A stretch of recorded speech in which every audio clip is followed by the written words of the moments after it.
الحمدللہ وکفا وسلام علی عبادہ الذین اصطفیٰ اما بعد فاعوذ باللہ من الشیطان الرجیم بسم اللہ الرحمن الرحیم یا ایہا الذین آمنوا اتقوا اللہ وکونوا مع الصادقین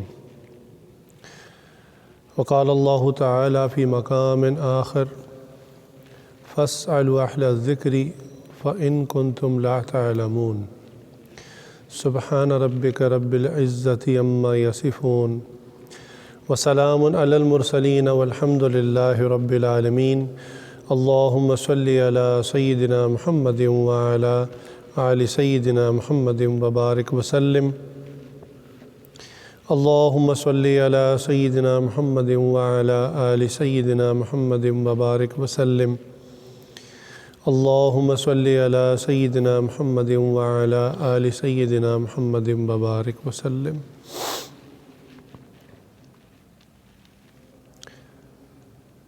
بیعت کی حقیقت کیا ہے؟ اس مضمون کو بفضل باری تعالی ہم نے شروع کیا تھا اور آج اس کی چوتھی نشست ہے۔ بیعت ہونے کے بعد کیا کیا کام کرنے ہوتے ہیں، کیا کیا معمولات کرنے ہوتے ہیں، کن چیزوں کا خیال کرنا ہوتا ہے اور انسان کی روحانی ترقی کیسے ہوتی ہے۔ اس حوالے سے جو آج کا مضمون ہے وہ یہ کہ بیعت ہونے کے بعد سالک کی ترقی دو چیزوں سے سب سے زیادہ ہوتی ہے۔ ایک کا نام ہے صحبت شیخ اور دوسرے کو کہتے ہیں ذکر کثیر۔ ان دونوں کی الگ الگ تفصیل ہے۔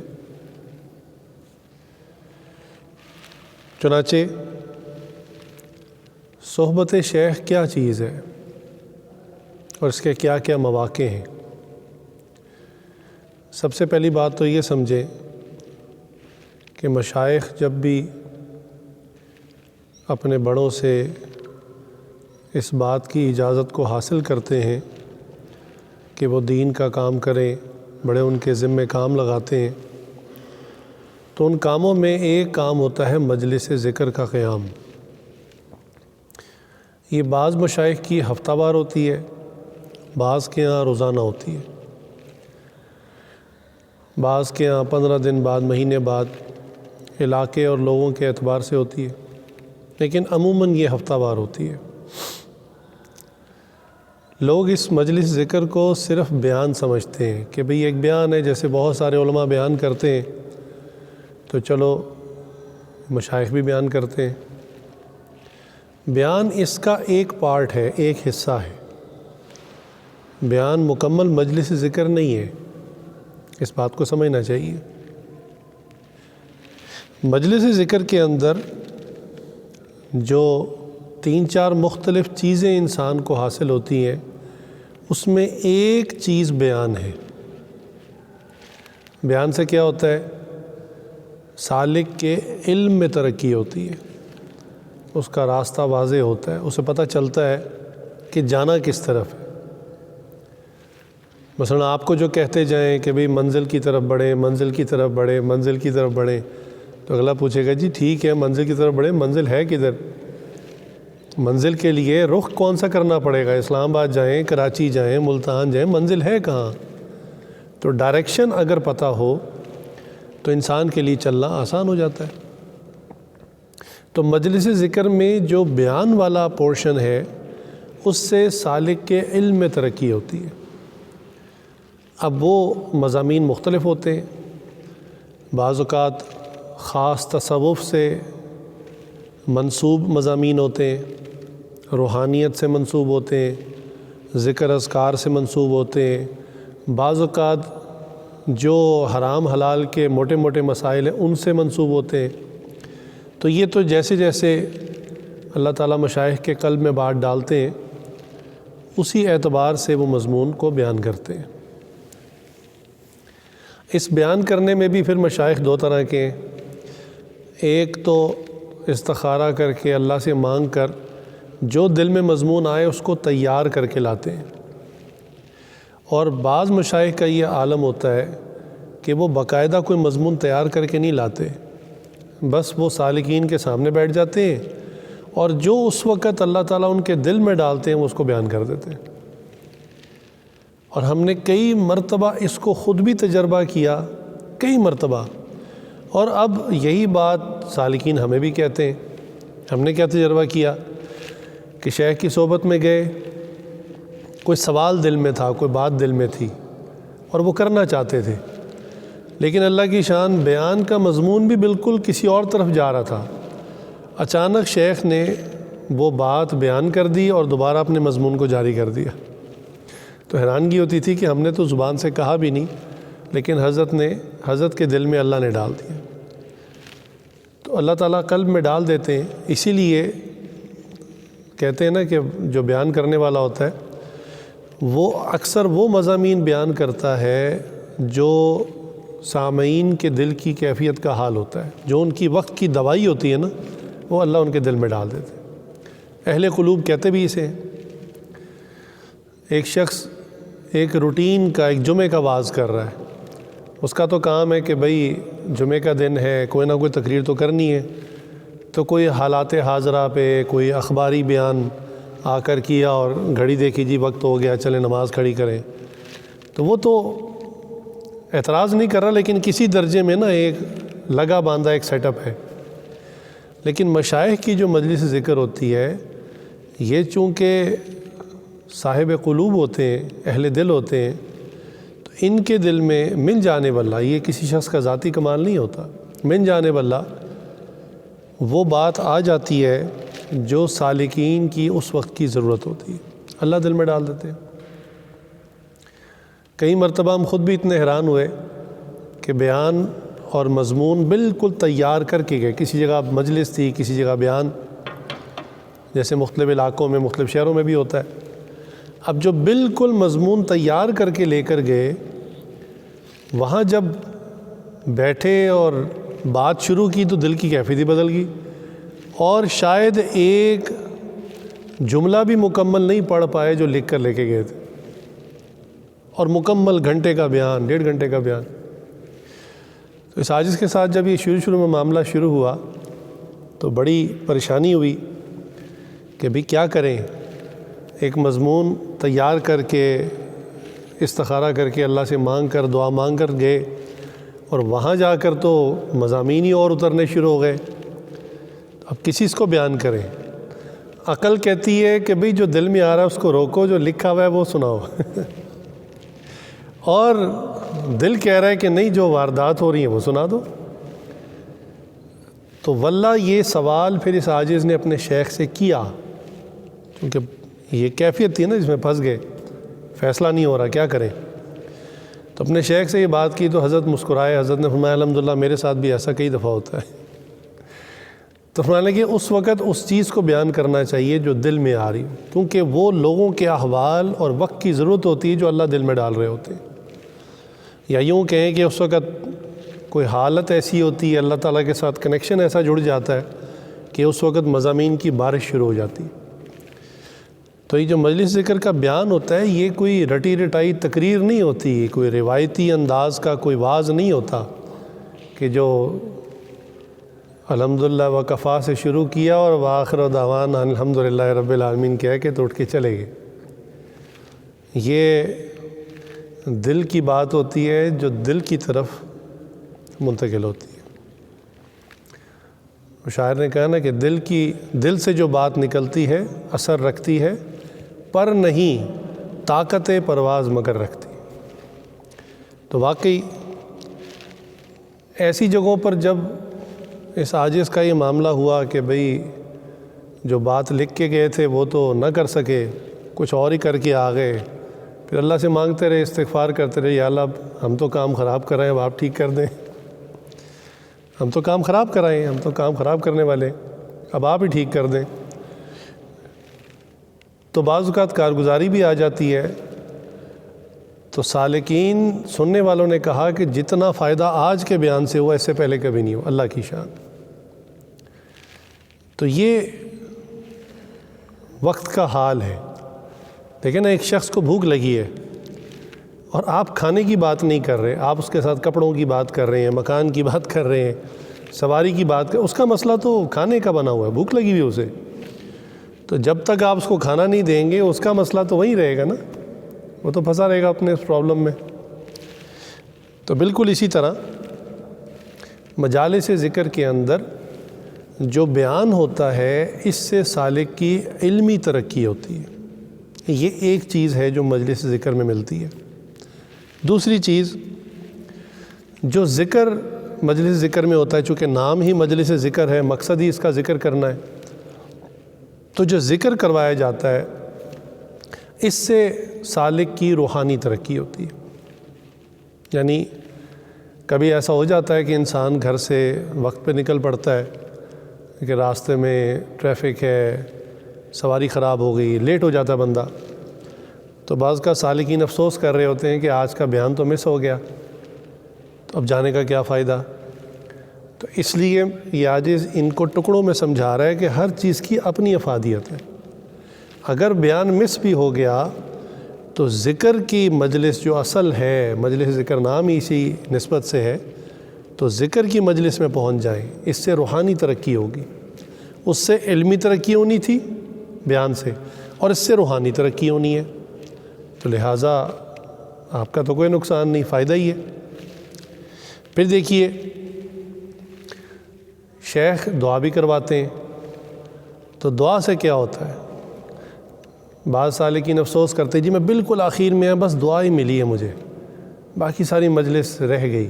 تو دیکھیں، دعا سے قبولیت ملتی ہے، مصائب دور ہوتے ہیں، اور جن مسائل میں انسان پھنسا ہوتا ہے اللہ اپنے فضل سے وہ مسائل حل کر. بھئی حل تو اللہ ہی نے کرنے ہیں نا، ہم تو شرک سے روکنے والے الحمدللہ. شیخ کی کوئی اوقات نہیں، شیخ کے تو اپنے کتنے مسئلے پھنسے ہوتے ہیں، وہ بھی اللہ سے دعا کر رہا ہوتا ہے، لوگوں کے لیے بھی کر رہا ہوتا ہے. تو مسئلوں کو حل کرنے والی ذات اللہ کی ہے. ہاں یہ ہوتا ہے کہ کسی وقت میں کسی جگہ میں اللہ تعالیٰ برکت رکھ دیتے ہیں، وہ دعا جلدی قبول ہو جاتی ہے. تو بیان سے علمی ترقی، ذکر سے روحانی ترقی، اور دعا سے قبولیت اور مسائل کا حل. چوتھی ایک چیز جو اکثر سالکین سمجھ نہیں پاتے جب تک ان کو سمجھایا نہ جائے، اس چوتھی چیز جو مجلس ذکر ملتی ہے اس کو کہتے ہیں صحبت شیخ. یہ خود اٹ سیلف ایک نعمت ہے، ایک چیز ہے. کوشش کریں گے آج اس کو تھوڑا سا کھولیں کہ چوتھی چیز جو انسان کو ملتی ہے وہ صحبت شیخ ہے. صحبت شیخ کیا چیز ہے کہ بالفرض شیخ نہ بیان کریں، نہ ذکر کریں، نہ دعا کروائیں، بس خاموشی سے بیٹھے رہیں، اور بندہ بھی شیخ کے پاس آ کر خاموشی سے بیٹھ جائے اور اپنے دل کو متوجہ کر لے شیخ کے قلب کی طرف. تو بالکل نہ شیخ کوئی بات کر رہے ہیں، نہ سالک کوئی بات کر رہا ہے، بالکل خاموشی ہے دونوں طرف. اس کو کہتے ہیں صحبت شیخ. اس میں گھنٹوں بھی گزر جائیں تو انسان کو وہ نفع ہوتا ہے جو 1000 نفل پڑھنے سے بھی نہیں ہوتا، جو گھنٹوں مراقبہ کرنے سے بھی نہیں ہوتا، وہ صحبت شیخ سے ملتا ہے. اور صحبت شیخ میں انسان کی روحانی کیفیت ہی بدل جاتی ہے. اس کی دلیل، ایک صحابی ہیں حنظلہ رضی اللہ تعالیٰ عنہ. تو وہ حضور صلی اللہ علیہ وسلم کی صحبت میں بیٹھے ہوئے تھے. بہت عجیب کیفیت، فکر آخرت، قیامت کا شوق، اللہ کی ملاقات، بالکل ایلیویٹڈ، بالکل کیفیت ہی عجیب. تو خیر جب مجلس برخاست ہوئی حضور صلی اللہ علیہ وسلم کی تو وہاں سے اٹھے اور اپنے گھر آئے. تو جب گھر آئے تو ظاہر سی بات ہے بیوی بچوں کے ساتھ بندہ جیسے گھر بار کی باتیں اور مشغول ہو جاتا ہے. تو تھوڑی دیر جب گھر والوں کے ساتھ مشغول ہوئے اور کچھ جیسے ہنسی مذاق کی بات، کچھ ریلیکس ماحول ملا، تو ایک دم سے خیال آیا کہ بھی میرے قلب کی کیفیت ابھی تھوڑی دیر پہلے حضور صلی اللہ علیہ وسلم کی صحبت میں تو کچھ اور تھی، مرنے کا شوق ہے اور قیامت کی شوخیاں، اللہ کی ملاقات، اور ابھی تو میرے تو گھر کے جیسے مسائل ہوتے ہیں، چیزیں اب آگے کیا کرنا ہے، کل کیا کرنا ہے، گھر کی چیزوں کو مینیج کرنا، انسان کے ساتھ ضروریات لگیں۔ تو جیسے ان کو یہ خیال آیا نا کہ میری تو دل کی کیفیت بدل گئی ہے، تو اللہ اکبر، وہ گھر سے نکلے اور اونچا اونچا بولنا شروع کر دیا، نافقہ حنظلہ، نافقہ حنظلہ، حنظلہ منافق ہو گیا۔ اب وہ کہتے ہوئے جا رہے ہیں، رو رہے ہیں، عجیب حالت، اور حضور صلی اللہ علیہ وسلم کی طرف بڑھ رہے ہیں۔ تو راستے میں ان کو حضرت عمر رضی اللہ عنہ مل گئے، تو عمر رضی اللہ عنہ نے کہا کہ حنظلہ کیا ہو گیا، یہ کیا کہہ رہے ہو کہ حنظلہ منافق ہو گیا؟ کہنے لگے ہاں۔ انہوں نے کہا وہ کیوں؟ تو انہوں نے ساری بات بتائی کہ میں حضور کی مجلس میں تھا اور وہاں تو کیفیت ہی عجیب تھی، اور میں بھی اٹھ کر گھر گیا ہوں تو میرے دل کی حالت بدل گئی، تو اسی کو تو منافقت کہتے ہیں، اسی کو تو نفاق کہتے ہیں کہ میرے تو ایمان کی کیفیت ہی بدل گئی، تو میں حضور کے پاس جا رہا ہوں۔ عمر رضی اللہ بھی بڑے جلیل القدر صحابی ہیں، اللہ اکبر، کتنی عاجزی ہے، عشرہ مبشرہ ہونے کے باوجود کہتے ہیں حنظلہ یہ حال تو پھر میرا بھی ہے، تو چلو ہم جا کے کٹھے جا کر حضور کی خدمت میں عرض کرتے ہیں کہ جی یہ مسئلہ آ رہا ہے، ہمیں کیا کریں اب اس کا۔ تو دونوں حضور صلی اللہ علیہ وسلم کی خدمت میں حاضر ہوئے اور جا کر ساری بات بتائی۔ تو حضور صلی اللہ علیہ وسلم جو ہیں انہوں نے ان کی بات سنی اور مسکرائے اور فرمایا کہ دیکھو یہ تو ممکن نہیں ہے نا کہ جب آپ میری صحبت میں ہو اور بغیر صحبت کے ہو تو آپ کی دل کی کیفیت ایک جیسی رہے، یہ تو ممکن نہیں ہے، کیونکہ نبی کی صحبت میں اتنی تاثیر ہوتی ہے کہ صحابہ اس کو محسوس کرتے تھے۔ بخاری کی حدیث بتا رہا ہوں کہ حضور صلی اللہ علیہ وسلم کا جب وصال ہوا، انتقال ہوا، تو صحابہ فرماتے ہیں کہ ہم جسم اطہر کو ابھی نیچے مٹی میں قبر میں اتار رہے تھے اور اوپر سے مٹی ڈال رہے تھے، تو ہمیں بالکل محسوس ہو رہا تھا جیسے دنیا میں اندھیرا ہوتا جا رہا ہے، دنیا میں اندھیرا ہوتا جا رہا ہے، ہم اس نور کو محسوس کرتے تھے کہ اب مٹی ڈال رہے ہیں، دفن ہو رہا ہے، اتنا فرق تھا۔ تو حضور صلی اللہ علیہ وسلم نے فرمایا کہ بھئی حنظلہ یہ تو پھر معاملہ بنے گا کہ صحبت میں اور بدون صحبت میں یہ فرق تو رہنا ہی رہنا ہے، یہ تو ہونا ہی ہے، لیکن یہ کیفیت تو ملے گی آپ کو کبھی کبھی۔ تو اس لیے صحبت شیخ میں انسان روحانی طور پہ اپنے آپ کو ایلیویٹڈ فیل کرتا ہے، محسوس کرتا ہے کہ میں روحانی طور پر پرواز کر رہا ہوں۔ اپنے یہ روحانی پرواز کا اثر ہوتا ہے کہ اپنے گناہ نظر آنے شروع ہو جاتے ہیں اور نفرت ہونی شروع ہو جاتی ہے کہ میں کیا کرتا رہا زندگی بھر، میں نے تو زندگی ضائع کر لی، مجھے تو یہ سب نیکی کی باتیں سیکھنی چاہیے تھیں، ان پہ عمل کرنا چاہیے تھا، میں کیا کرتا رہا ہوں۔ تو اپنی ذات میں یہ جو عیب نظر آنے شروع ہو جاتے ہیں نا، وہ کہتے ہیں نا جب آپ کسی اسکرین میں جاتے ہیں الٹرا ساؤنڈ میں تو پھر عیب نظر آتے ہیں نا، تو بس تقریباً یہی کیفیت ہوتی ہے کہ صحبت شیخ میں انسان کو پھر اپنے عیب نظر آنے شروع ہوتے ہیں اور اس کو منزل نظر آنی شروع ہوتی ہے کہ جانا کہاں تھا اور میں کن کاموں میں پھنسا ہوں۔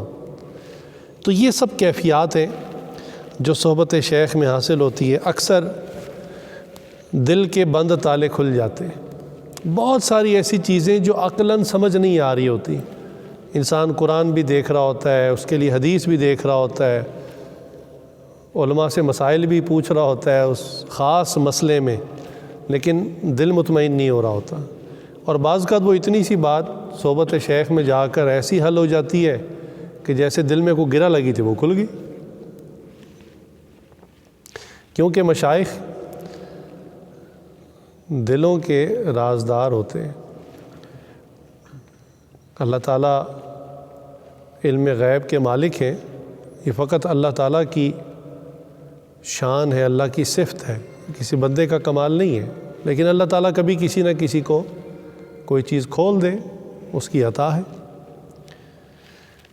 چنانچہ میرے شیخ حضرت غلام دستگیر صاحب رحمۃ اللہ علیہ ایک دفعہ ایک مضمون بیان فرما رہے تھے، تو انہوں نے فرمایا کہ دیکھیں جب کوئی بندہ آتا ہے صحبت میں تو بعض اوقات پہلی ملاقات میں اس کے دل کی کیفیت کھل جاتی ہے، ہوتی من جانب اللہ ہے، یہ اختیاری عمل نہیں ہوتا، یہ ایسے نہیں ہوتا کہ آپ بٹن دبائیں لائٹ جل جائے، بٹن دبائیں فین چل جائے، ایسا نہیں ہوتا، یہ تو اختیاری ہوا نا، یہ بے اختیاری ہوتا ہے من جانب اللہ، جس کو اللہ عطا کرے۔ تو فرمانے لگے کہ بعض اوقات کسی کی دل کی کیفیت آتے ہی کھل جاتی ہے، لیکن ہم دیکھ رہے ہوتے ہیں اس میں استعداد نہیں ہے کہ اس کو بات سمجھائیں اور اس کو سمجھ میں آ جائے۔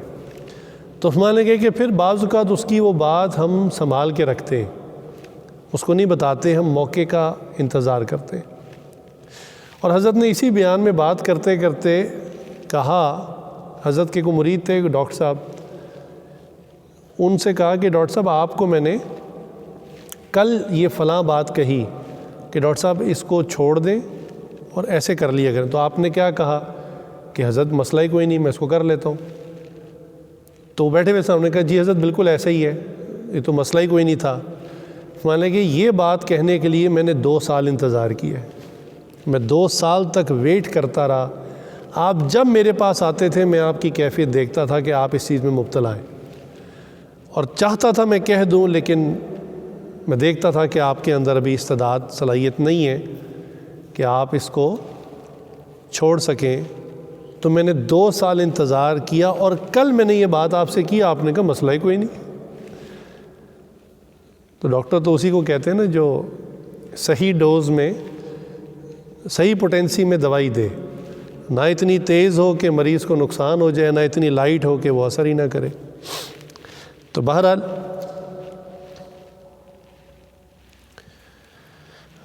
صحبت شیخ یہ روحانی پاور بوسٹر ہوتی ہے۔ ہم نے خود اس کو محسوس کیا کہ جب ہم شیخ کی مجلس ذکر میں چلے جاتے تھے تو 1 ہفتہ تک نمازوں میں، ذکر میں، روحانی کیفیات میں بہت زیادہ ترقی محسوس کرتے تھے، باقاعدہ فیل کرتے تھے اس کو۔ اور کبھی مجلس ذکر چھوٹ جاتی تو پھر پورا ہفتہ ایسے جیسے پسمردگی کے ساتھ اعمال ہو رہے ہوتے تھے، ایسا نہیں کہ فرائض چھوٹ رہے ہیں، فرائض بھی ہو رہے ہوتے تھے، نوافل بھی، ذکر بھی، سب کچھ ہوتا تھا، لیکن اس میں وہ جوش، وہ نور، وہ جذبہ نہیں ہوتا تھا۔ اس کو ہم نے خود محسوس کیا۔ مجلس ذکر میں یا صحبت شیخ میں جائیں تو جیسے کسی کے بھی گھر چلے جائیں، آپ غریب سے غریب انسان کے گھر بھی چلے جائیں تو وہ کچھ نہ کچھ اپنی حیثیت کے مطابق آپ کے سامنے اکرام کے طور پر کچھ چیز پیش کرتا ہے۔ حدیث میں تو یہاں تک آتا ہے کہ اگر میزبان نے آنے والے مہمان کو 1 گلاس پانی پلا دیا تو اس نے مہمان نوازی کا حق ادا کر دیا۔ ہم تو پریشان ہو جاتے ہیں نا مہمان دیکھ کے کہ جی اب جاؤ بیکری سے 1000-1500 روپے کی چیزیں لے کے آؤ، بجٹ بھی اپنا خراب کرتے ہیں۔ اسی وجہ سے مہمان کو دیکھ کر جو ہے وہ چہرہ کھلنے کے بجائے چہرہ مرجھا جاتا ہے کہ مہینے کا آخر ہے اور اب یہ مہمان صاحب آ گئے اور اب میرا بجٹ خراب ہو جائے گا۔ اس وجہ سے ہم نے تکلفات اتنے پال لیے۔ خیر بات تو کچھ اور سمجھا رہا ہوں کہ جس طرح غریب سے غریب بندے کے گھر بھی آپ چلے جائیں تو وہ اپنی حیثیت کے مطابق کچھ نہ کچھ اکرام، کچھ چائے پانی کا انتظام کرتا ہے، میزبانی کرتا ہے۔ مشائخ کی صحبت میں جب کوئی آتا ہے تو وہ بھی اس کی خاطر مدارت کرتے ہیں روحانی انداز میں، اس کو توجہات دیتے ہیں، اس کے لیے دعا کرتے ہیں۔ اور یہ جو مہمان نوازی ہوتی ہے نا، یہ وہ ظاہری مہمان نوازی سے کئی گنا آگے ہوتی ہے۔ کئی سالکین نے کہا کہ جی بس زندگی میں نا امیدی سی آ گئی تھی، ڈپریشن اتنا، خودکشی کو تیار ہو گئے، تو بس شیخ کی صحبت میں گئے، کچھ زیادہ بات بھی نہیں ہوئی، تھوڑی دیر بیٹھے اور ہم واپس آئے تو الحمدللہ ایک نیا جذبہ، ایک نئی زندگی شروع کرنے کا ارادہ کر لیا. تو یہ سب کچھ کیسے ہو گیا؟ تو یہ مشائخ جو ہے پھر روحانی تواضع کرتے ہیں. تاہم ہمارے مشائخ آنے والوں کا ظاہری اکرام بھی کرتے اپنی حیثیت کے مطابق. تو اس اکرام کو اگر وہ پیش کیا جائے تو ضرور جو ہے اس سے کچھ حصہ لینا چاہیے، ضرور لینا چاہیے. بعض ساتھی تکلف کرتے ہیں، نہیں کھاتے یا بالکل تھوڑا سا لیتے ہیں، تو اس کو لینا چاہیے. اس کی وجہ ہے، اس کی وجہ یہ کہ یہ خالص حلال ہوتا ہے. مشائخ کا جو مال ہوتا ہے وہ خالص حلال ہوتا ہے. اس حلال کو کھانے کی بھی اپنی ایک نورانیت ہوتی ہے، اس سے بھی اعمال کے اوپر انسان کھڑا ہو جاتا ہے. نسبت جو ہوتی ہے نا، یہ نسبت کی کئی قسمیں ہیں. بعض کا ایسے بھی ہوتا ہے، شیخ اپنا کوئی کپڑا، اپنی کوئی چادر، کوئی چیز ہدیہ کر دیتے ہیں، انسان اس کو استعمال کرتا ہے، اس سے بھی فیض ملنا شروع ہو جاتا ہے. حضرت ابو ہریرہ رضی اللہ تعالیٰ عنہ ایک صحابی ہیں جو بالکل آخر میں بہت یعنی مدنی زندگی میں ہجرت کے بعد آئے ہیں اور تقریباً 4 سال ساتھ رہے ہیں. کتنا عرصہ؟ صرف 4 سال. اور حضرت ابو بکر صدیق رضی اللہ تعالیٰ عنہ، حضرت عمر رضی اللہ تعالیٰ، حضرت عثمان، علی رضی اللہ تعالیٰ جیسے بچے تھے، گھر کے ہی فرد تھے. اور بھی بہت صحابہ جو بہت عرصے سے آپ صلی اللہ علیہ وسلم کے ساتھ تھے. تو یہ بالکل آخر میں صرف تقریباً 4 سال ساتھ رہے. لیکن مردوں میں جو سب سے زیادہ حدیث روایت کی ہیں وہ حضرت ابو ہریرہ رضی اللہ عنہ نے کی ہے. اچھا، اس کی وجہ کیا ہے؟ اتنا کم عرصہ ساتھ رہے اور اتنی زیادہ روایات. اس کی وجہ وہ خود بیان کرتے ہیں. کہنے لگے میں حافظے کا بڑا کمزور تھا اور بڑے نحیف جسم کا، کمزور جسم کا بندہ تھا، اور میرے مالی حالات یہ تھے کہ بھوک کی وجہ سے میں اکثر نہ کہیں راستے میں گر جاتا تھا. جیسے بندے کا بلڈ شوگر لو ہو جائے نا تو بندہ گر جاتا ہے. اور اس زمانے میں لوگ یہ سمجھتے کہ اس کو مرگی کا دورہ پڑ گیا کہ راستے میں گر گیا. تو مرگی کا علاج اس زمانے میں یہ تھا کہ کوئی بندہ رحم کھا دیتا کہ بھئی یہ بندہ اس کو مرگی کا دورہ پڑا ہے تو چلو اس کو میں ٹریٹ کروں. تو وہ پیر سے نا گردن کو دباتے تھے. یہ اس زمانے میں علاج تھا مرگی کا. اب وہ کہتے ہیں کہ میرا یہ حال تھا کہ بھوک کی وجہ سے میں گرا پڑا ہوں، اور لوگ مجھ پہ ترس کھا کے نا میری گردن کو پاؤں سے دباتے تھے کہ اس کو مرگی کا دورہ پڑا، یہ ٹھیک ہو جائے. تو ذرا سوچ لیجئے کیا حالت ہوگی. خیر، کہنے لگے ایک غزوہ میں حضور صلی اللہ علیہ وسلم نے مجھے فرمایا، حکم دیا کہ ابو ہریرہ کو کہ بھئی اٹھو اور جاؤ، جا کے دشمنوں کی خبر لے کر آؤ. یعنی دشمنوں کے لشکر میں جاؤ اور ذرا انٹیلیجنس کا کام کرو، گنتی دیکھو تعداد کتنی ہے، وہ کیا کر رہے ہیں، کیا مشورہ ہو رہا ہے. اچھا، ابو ہریرہ تعالیٰ کہتے ہیں میرا یہی حال، ایک تو میرا حافظہ کمزور اور اوپر سے مجھے بھوک سے میرا برا حال، اور تیسرا کہنے لگے کہ سردیاں تھیں تو میں ٹھنڈ سے نا جیسے شیورنگ ہوتی ہے میں کانپ رہا تھا. تو حضور صلی اللہ علیہ وسلم نے جب یہ حکم دیا تو میں کھڑا تو ہو گیا، لیکن میری حالت ایسی تھی کہ آپ صلی اللہ علیہ وسلم نے دیکھا اور پہچان لیا. تو آپ صلی اللہ علیہ وسلم نے اپنی مبارک چادر مجھے عنایت فرمائی. اب وہ خود فرماتے ہیں کہ آپ صلی اللہ علیہ وسلم کی چادر میں نے اوڑھی، اس کے بعد مجھے اپنے جسم میں اور روحانیت کے طور پر یعنی روح میں ایسی طاقت محسوس ہوئی کہ مجھے اپنے اندر سردی کے باوجود ایک گرمائش محسوس ہوئی، جسم میں ایک انرجی اور پاور محسوس ہوئی. اور یہ وہ واقعہ تھا جس کے بعد پھر جو بات میں حضور صلی اللہ علیہ وسلم کی سن لیتا مجھے وہ بالکل میموری میں ریکارڈ ہو جاتا، حفظ ہو جاتا. تو بظاہر کیا تھا؟ ایک چادر ہی دی تھی نا. تو یہ فیض کے مختلف طریقے ہوتے ہیں. اس پر خیر پورا مضمون ہے، اس عاجز نے پہلے بھی کئی دفعہ اس کو بیان کیا کہ ایک صحابی آئے اور انہوں نے کہا کہ یا رسول اللہ میں باقی سب اعمال پر عمل کروں گا، بس زنا کی اجازت دے دیں. تو آپ صلی اللہ علیہ وسلم نے 2 معاملات کیے. ایک تو ان کو کہا آپ قریب ہو جائیں. جب وہ قریب ہو گئے تو آپ صلی اللہ علیہ وسلم نے اپنا مبارک دست شفقت ان کے سینے پر رکھ دیا. وہ فرماتے ہیں مجھے ایسا محسوس ہونے لگا جیسے میرے اندر کوئی ٹھنڈک اتر رہی ہے. تو یہ فیض کا انتقال آج کل ایک لفظ استعمال ہوتا ہے ٹرانسفر، تو کوئی چیز تھی جو منتقل ہو رہی تھی، تو فرماتے ہیں وہ خود فرماتے ہیں کہ مجھے ایک ٹھنڈک سی محسوس ہونا شروع ہوئی۔ اس کے بعد پھر آپ صلی اللہ علیہ وسلم نے علمی طور پر بھی فائدہ پہنچایا، پوچھنا شروع کیا کہ دیکھو یہ عمل برا ہے، آپ بھی اس کو برا سمجھتے ہیں، بتائیں آپ کو یہ اچھا لگتا ہے کہ یہی عمل آپ کی والدہ کے ساتھ کوئی کرے؟ میں کہا نہیں۔ میں آپ کی ہمشیرہ کے ساتھ کروں؟ میں نہیں۔ میں آپ کی بیوی کے ساتھ کروں؟ میں نہیں۔ میں بیٹی کے ساتھ؟ میں جس طرح آپ کو اچھا نہیں لگتا اوروں کو بھی نہیں اچھا لگتا۔ بس اتنی سی بات فرمائی، اس کے بعد دعا فرمائی، ایک مبارک ہاتھ رکھا سینے پر، کچھ منتقل کیا، پھر علمی طور پر ان کو ایلیویٹ کیا، بات سمجھائی، اس کے بعد دعا فرمائی کہ یا اللہ اس پر رحم فرما۔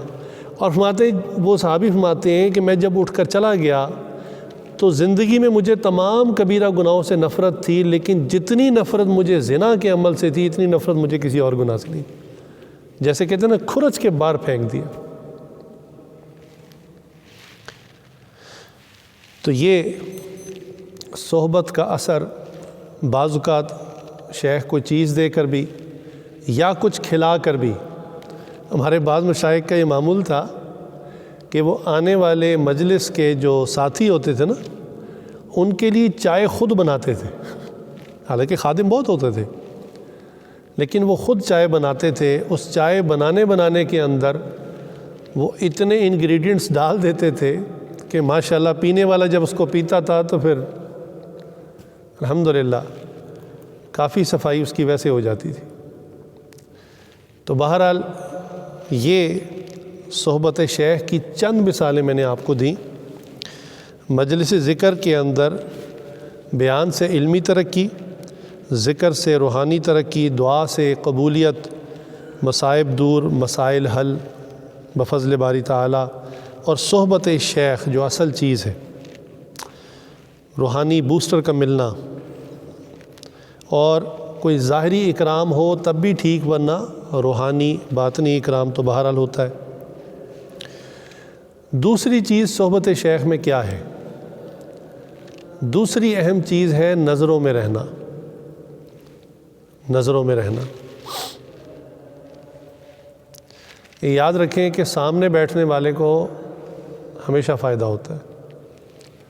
یہ دستور تو دنیا کے اندر بھی ہے، اسکول کالج یونیورسٹیز میں بھی کچھ لڑکے ہوتے ہیں جو سامنے فرنٹ بینچ پہ بیٹھتے ہیں، آپ نوٹ کریں گے کہ ان میں اکثر فیل ہونے والا کوئی نہیں ہوتا، وہ ٹاپرز ہوتے ہیں، اور ایک ہوتے ہیں بیک بینچرز، پیچھے چھپ کر بیٹھنے والے۔ آپ لوگ مسکرا رہے ہیں، لگتا ہے آپ بھی رہے ہیں بیک بینچرز۔ تو بیک بینچرز جو ہیں ان کو ظاہری فائدہ بھی کم ہوتا ہے، حالانکہ بڑی سادہ سی مثال ہے کہ وہی استاد ہے، وہی کتاب ہے، وہی پوری کلاس کو پڑھا رہا ہے، لیکن کیا وجہ ہے کہ جو سامنے بیٹھنے والے ہیں وہ ٹاپ کر رہے ہیں اور پیچھے بیٹھنے والوں میں سے اکثر فیل ہو رہے ہیں۔ تو یہ نگاہوں میں رہنے کا فائدہ ہوتا ہے۔ ہمارے حضرت تو اکثر فرماتے تھے، بعض ساتھی نا وہ حضرت کی کرسی ہوتی تو اس کو شاید عاجزی کی علامت سمجھتے کہ وہ سر جھکا کے پیچھے ہو کے بیٹھ جاتے، حضرت فرماتے بھی سامنے آ کے بیٹھو۔ تو حضرت بڑی کثرت سے کہا کرتے تھے سامنے بیٹھو، فائدہ سامنے والے کو ہوتا ہے۔ وہ شاعر کہتا ہے نا، نگاہ ولی میں وہ تاثیر دیکھی، نگاہ ولی میں وہ تاثیر دیکھی، بدلتی ہزاروں کی تقدیر دیکھی۔ واقعی اللہ اپنے فضل سے تقدیر بدل دیتے ہیں، تقدیروں کو بدلنے والی ذات اللہ کی ہے۔ بہرحال سامنے بیٹھنے والے کو فائدہ ہوتا ہے۔ حضور اکرم صلی اللہ علیہ وآلہ وسلم نے جب ہجرت فرمائی، مدینہ منورہ گئے، تو جو سب سے پہلا اہم ترین کام کیا، ایک تو مسجد کی تعمیر کی، مسجد نبوی کی بنیاد رکھی، بہت چھوٹی سی تھی، ایک چھوٹا سا پلاٹ تھا 2 یتیموں کا۔ ابوبکر صدیق تعالیٰ جو رقم ساتھ لے کے گئے تھے انہوں نے پیمنٹ کی، ان بچوں سے زمین لی، باقاعدہ پرچیز کی، اور اس کے بعد جو ہے اس پر مسجد بنائی۔ یہ بالکل سمپل سٹرکچر تھا، گارے کی دیواریں تھیں اور یہ زیادہ اونچی بھی نہیں تھی اس وقت، اور تھوڑا سا اوپر چھت کے طور پر کھجور کا تنا ڈال دیا، باقی پتے وغیرہ ڈال دیے۔ تو وہ جو احادیث میں آتا ہے نا بخاری میں بھی کہ جب ہلکی پھلکی بارش ہوتی رک جاتی، تیز بارش ہوتی تو مسجد کے اندر کیچڑ ہو جاتا، چونکہ باقاعدہ صفیں بھی نہیں تھیں۔ وہ عرب کی زمین میں نا چھوٹے گول پتھر ہوتے ہیں، وہ صفوں کے طور پہ بچھا دیے گئے تھے۔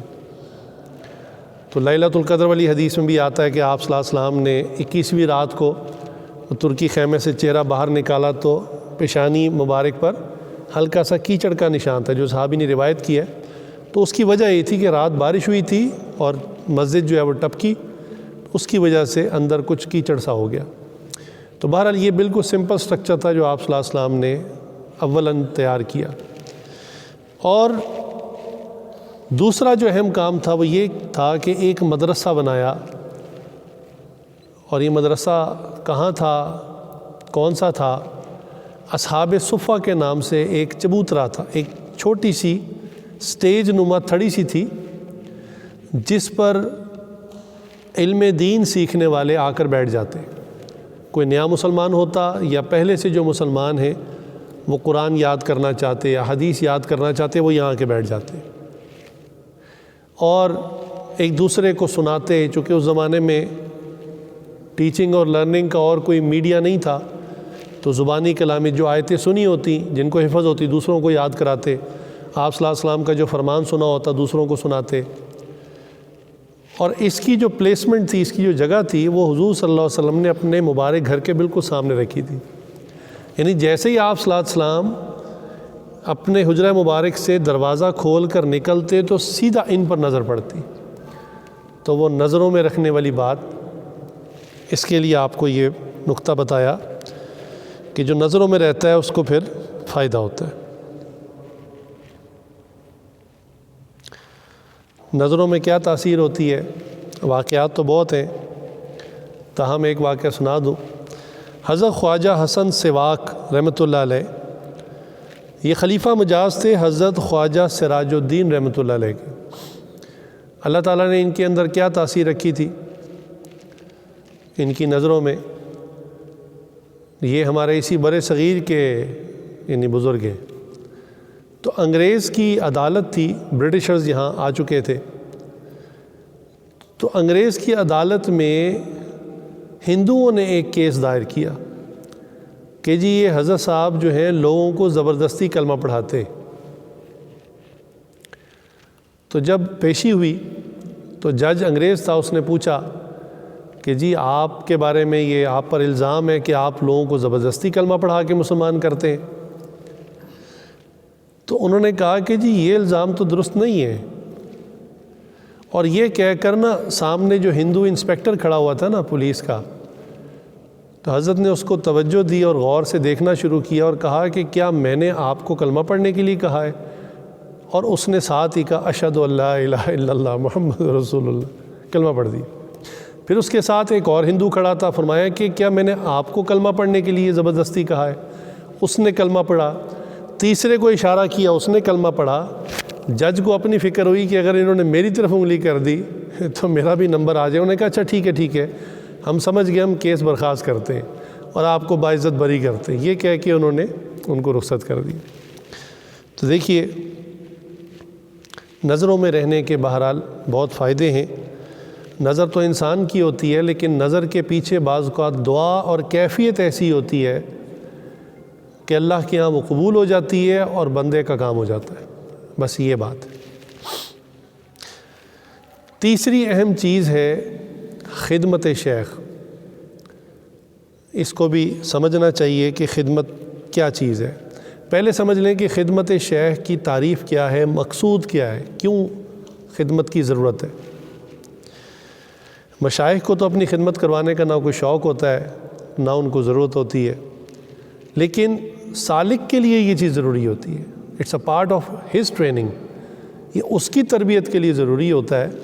لہٰذا اس کا مقصود کیا ہے کہ اللہ تعالیٰ کے لیے اپنی جان، اپنا مال اور اپنا وقت سب کچھ قربان کرنا سیکھ لے۔ خدمت شیخ اس لیے ہوتی ہے کہ سالک جو ہے وہ بظاہر تو شیخ کے لیے خدمت کر رہا ہوگا، لیکن اس سے ہی اس کی ٹریننگ ہوگی، اور اس ٹریننگ کی وجہ سے بالآخر کیا ہوگا کہ اللہ کے لیے اور اللہ کے رسول کے لیے اپنی جان، اپنا مال اور اپنا وقت قربان کرنے کے لیے تیار ہو جائے۔ یہ مقصد ہوتا ہے۔ چنانچہ خدمت کی مختلف اقسام ہیں۔ ایک ہے بدنی خدمت، جسمانی خدمت، یعنی آپ کسی بھی طرح سے اپنے آپ کو والنٹیئر کریں، پیش کریں جسمانی خدمت کے طور پہ۔ مثال کے طور پہ اگر شیخ کی خانقاہ ہے تو وہاں پر کوئی ایسا کام ہے جو آپ کر سکتے ہیں، اللہ نے آپ کو سمجھ دی ہے، تو اسی کام کو آپ بس اپنے ذمے لے لیں، اللہ تعالیٰ اسی کے ذریعے آپ کو فائدہ دے دیں گے۔ مشائخ کے یہاں کبھی بھی مستقل کوئی ملازموں کو رکھنے کا نظم نہیں ہوتا، ایسا ہی ہوتا ہے سالکین آتے ہیں، اصلاح تربیت کرواتے اور چلے جاتے ہیں، تو جو خانقاہ کا نظام ہوتا ہے وہ سالکین ہی دیکھ رہے ہوتے ہیں، کوئی الگ سے ملازمین پیڈ ملازم نہیں ہوتے۔ الحمدللہ اللہ تعالیٰ نے اس عاجز کو بھی سعادت دی کہ حضرت شیخ ذوالفقار احمد نقشبندی صاحب دامت برکاتہم عالیہ کی خدمت میں گیا اجتماع میں، تو وہاں پر دیکھا کچھ آواز کا نظام ٹھیک نہیں ہے، ساؤنڈ سسٹم میں کچھ پرابلم ہے۔ تو الحمدللہ اسی فیلڈ سے متعلق چونکہ ایجوکیشن حاصل کی تھی، کچھ ذوق بھی تھا ان چیزوں کا، تو وہ تھوڑا سا اس کو ہاتھ لگایا تو اللہ نے فضل کر دیا۔ تو حضرت نے بہت مسکرا کر بڑی خاص توجہ سے دیکھا، تو بس ہم تو اسی میں قربان ہو گئے، بس اسی مسکراہٹ کے لیے پھر وہیں پہ بیٹھ گئے۔ تو 3 دن کا اجتماع تھا، تو 3 دن خود ہی پھر اس سسٹم ہی کو ایڈجسٹ کرتے رہے۔ یہ اس وقت کی بات ہے کہ جب اجتماع جھنگ شہر میں ہوا کرتا تھا، بازار کھیتیاں والے، بہت چھوٹی مسجد تھی، اور اسپیکر جو ہیں وہ محلے میں لگائے جاتے تھے، اور تاریں گھروں کی چھتوں سے گزار کر پھر یعنی آواز پہنچتی تھی۔ مستورات کا بھی بہت دور تھا، جو رہائش گاہ تھی، مدرسہ تھا، وہاں تک بھی تار پہنچائی جاتی، کبھی وہاں سے آواز بند ہو رہی ہے، کبھی ادھر سے بند ہو رہی ہے، تو وہ ایک اچھا مستقل چوہے بلی کا کھیل ہوتا تھا۔ تو خیر اللہ تعالیٰ نے اسی کو سبب و ذریعہ بنا لیا شیخ کے قریب ہونے کا۔ الحمدللہ پھر جب معہد الفقیر بنا اور وہاں پر تو پھر بہت اچھا نظام، بہت بڑا سیٹ اپ تھا، پھر وہاں بھی اسی طرح خدمت کا موقع ملا۔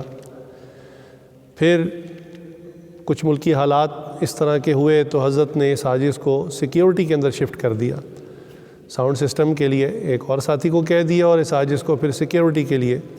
تو پھر الحمدللہ سیکیورٹی میں کچھ سال خدمت کی۔ تو الغرض آپ خود دیکھیں کہ آپ خانقاہ کا کون سا کام کر سکتے ہیں۔ اس کے لیے یہ نہیں کہ آپ نے اس کام میں پی ایچ ڈی کی ہو، کوئی بہت ایکسپرٹ لیول کا آتا ہو۔ بھائی جہاں پر کوئی بندہ بھی کام کرنے والا نہ ہو ایک شعبے میں، تو وہاں تو تھوڑا بہت جاننے والا بھی ایکسپرٹ ہی ہوتا ہے۔ تو آپ کو اللہ نے کسی بھی چیز کی سمجھ دی ہے تو آپ اپنے آپ کو خود والنٹیئر کریں۔ اس سے بہت زیادہ شیخ کی دعائیں ملتی ہیں، اور بہت زیادہ انسان توجہ کو کھینچتا ہے۔ ہمارے حضرت فرماتے ہیں نا، ایک ہے کہ دعاؤں کے لیے بار بار کہنا حضرت میرے لیے دعا کریں، حضرت میرے لیے دعا کریں، تو مشائخ کا کام تو ہوتا ہی دعا کرنا ہے، لیکن ایک ہے بار بار دعاؤں کے لیے کہنا، ایک ہے دعائیں لینا۔ تو حضرت فرماتے تھے دعائیں لینے والے بنے، دعائیں کہنے والے نہ بنے۔ اور دعائیں لیتا کون ہے؟ جو اپنے آپ کو خدمت کے لیے پیش کر دیتا ہے۔ اللہ اکبر۔ بعض اوقات سالکین جو ہیں وہ مشائخ کو دباتے بھی ہیں، یعنی ٹانگوں کا دبانا، سر پہ تیل لگا دینا، بازو دبا دینا، یہ بھی خدمت کا ایک شعبہ ہے، حصہ ہے۔ اس عاجز کو بہت زیادہ تکلف اور شرم محسوس ہوتی تھی اس معاملے میں۔ تو پہلے شروع میں جب کوئی قریب بھی آتا تھا نا تو عاجز حکماً پیچھے کر دیتے، آپ پیچھے ہو جائیں۔ کچھ حال بھی ایسا تھا، ابھی بھی کچھ ایسی کیفیت ہے بہرحال کہ بھی ہم اس قابل کہاں ہیں، یہ تو چلو بڑوں کے ساتھ معاملات ہوتے ہیں۔ پھر یہ سوال حضرت سے پوچھ لیا کہ حضرت ساتھی بار بار کہتے ہیں اور میں تو کسی کو ہاتھ نہیں لگانے دیتا۔ تو حضرت نے پھر کہا کہ آپ کو ضرورت نہیں ہے، لیکن ساتھیوں کو اس سے سمجھ میں آئے گی، ان کا فائدہ ہوگا، ان کے فائدے کے لیے آپ دبوا لیا کریں۔ کہا حضرت ٹھیک ہے، آپ کا حکم ہے تو ٹھیک ہے۔ اچھا جب دبوانا شروع کیا تو پتہ چلا کہ یہ کتنا مشقت والا کام ہے۔ دور سے تو اچھا لگتا ہے کہ ایک پیر صاحب بیٹھے ہوئے اور ساتھی دبا رہے ہیں، خدمتیں ہو رہی ہیں، لیکن پتہ چلا کہ پیر صاحب کتنی تکلیف میں ہوتے ہیں اس وقت۔ بھئی ایک آدمی ہے، اس کا ہاتھ سخت ہے اور وہ پہلوانوں کی طرح دبا رہا ہے، وہ دبا نہیں رہا، پتہ نہیں غصہ نکال رہا ہے، اور ایک آدمی اتنا ہلکا ہلکا ہاتھ رکھ رہا ہے کہ اس کا ہاتھ ہی جو ہے اس سے جو ہے الجھن شروع ہو گئی ہے، خارش شروع ہو گئی ہے۔ تو لیکن مشائخ جو ہیں وہ فقط اس لیے دبوا لیتے ہیں تاکہ سالک کو فائدہ ہو، ان کو ضرورت نہیں ہوتی، ان کو حاجت نہیں ہوتی۔ الحمدللہ وہ صرف آنے والوں کے فائدے کے لیے، کیونکہ یہ خدمت شعبہ ایسا ہے کہ جب تک اس شعبے سے انسان نہیں گزرے گا اس کی تکمیل نہیں ہو سکتی، کامل نہیں ہو سکتا۔ تو بدنی خدمت، دوسرا ہے مالی خدمت۔ اب یہ مال والی خدمت جو ہے یہ بڑا نازک اور سینسٹیو ٹاپک ہے، لیکن بہرحال سمجھانا تو بات کو ہے۔ اس عاجز کو یاد ہے حضرت ڈاکٹر صاحب دامت برکاتہم عالیہ کے ایک خلیفہ مجاز ہیں جو اس عاجز کے دوست بھی ہیں بہت قریبی، تو حضرت نے میرے سامنے ان کا نام لیا، یعنی صرف یہ عاجز تھا اور حضرت، تو کہا کہ بھائی وہ جو آپ کا دوست ہے اس کی ترقی رکی ہوئی ہے۔ تو میں متوجہ ہو گیا کہ حضرت کیا فرماتے ہیں۔ اس عاجز کو پتہ تھا کہ وہ بندہ مال کے بارے میں بہت بخیل ہے، بڑا کنجوس ہے، اگر بدنی خدمت کہیں گے وہ سارا دن دباتا رہے گا، لیکن مال کے بارے میں کہیں گے تو 1 روپیہ خرچ کرنے کو تیار نہیں ہوگا۔ اور یہی چیز مشائخ نے اس کی اصلاح کرنی ہوتی ہے، کیونکہ دیکھیں اللہ کے لیے انسان نے صدقات نکالنے ہوتے ہیں، زکوٰۃ نکالنی ہوتی ہے، اور بخل کی وجہ سے انسان یہ کام نہیں کرتا، لیکن شیخ سے جب انسان کو محبت ہوتی ہے، تعلق ہوتا ہے، تو انسان بہرحال اپنا مال بھی خرچ کرتا ہے۔ تو حضرت نے فرمایا ان کا نام لے کے کہ آپ کے جو فلاں دوست ہیں ان کی ترقی رکی ہوئی ہے۔ میں بڑی توجہ سے سننے لگ پڑا کہ حضرت کیا حل فرماتے ہیں۔ فرمایا کہ بھائی وہ جو ہے مال کو بہت محبوب رکھتے ہیں۔ فرمایا آج تک انہوں نے مجھے ہدیہ ہی نہیں دیا، اور یہ فرما کر حضرت خود بھی ہنسنا شروع ہو گئے۔ حضرت مانے کہ آپ بھی کہتے ہوں گے کیسے پیر صاحب ہیں کہ منہ سے کہہ رہے ہیں مجھے ہدیہ نہیں کرتے۔ اچھا، میں اس سے پہلے، چونکہ بہت سارے لوگ بعد میں اس کی ریکارڈنگ بھی سنیں گے، تو اس سے پہلے کہ کوئی اشکال ہو جائے میں واضح کرتا چلوں۔ حضرت ڈاکٹر صاحب دامت برکاتہم عالیہ کو جتنے بھی ہدایہ آتے ہیں، حضرت نے کبھی کوئی ہدیہ خود استعمال نہیں کیا، میں اس کا گواہ ہوں۔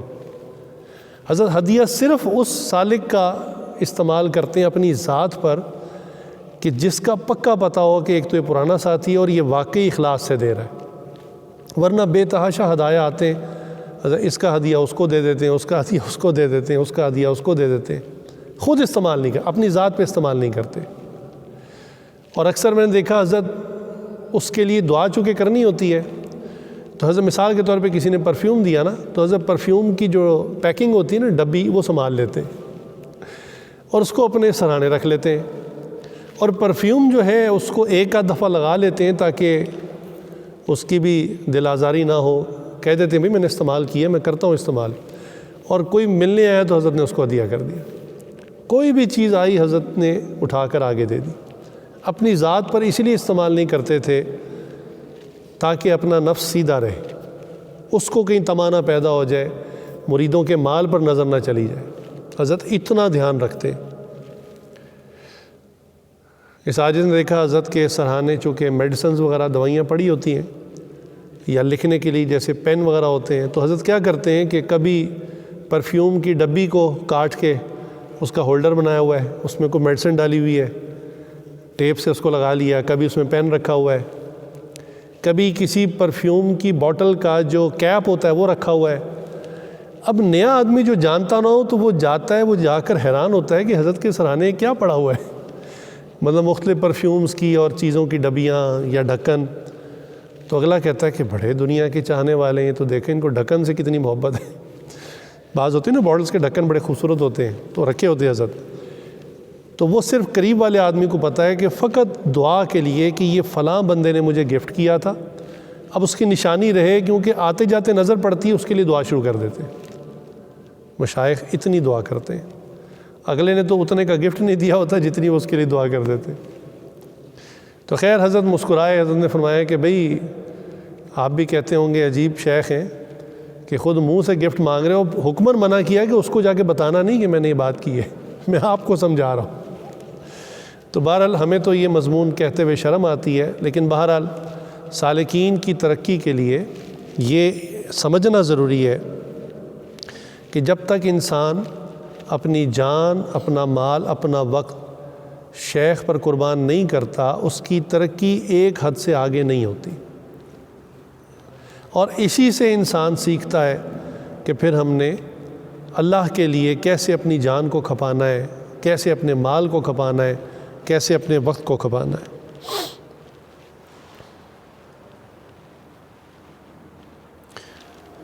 خدمت کے اندر بعض اوقات شیخ حکماً کوئی خدمت، کوئی شعبہ ذمے لگا دیتے ہیں۔ جب کوئی چیز حکماً ذمے لگ جائے تو پھر وہ تو فرض کی مانند ہو جاتی ہے، اس میں پھر عاجزی انکساری نہیں ہے۔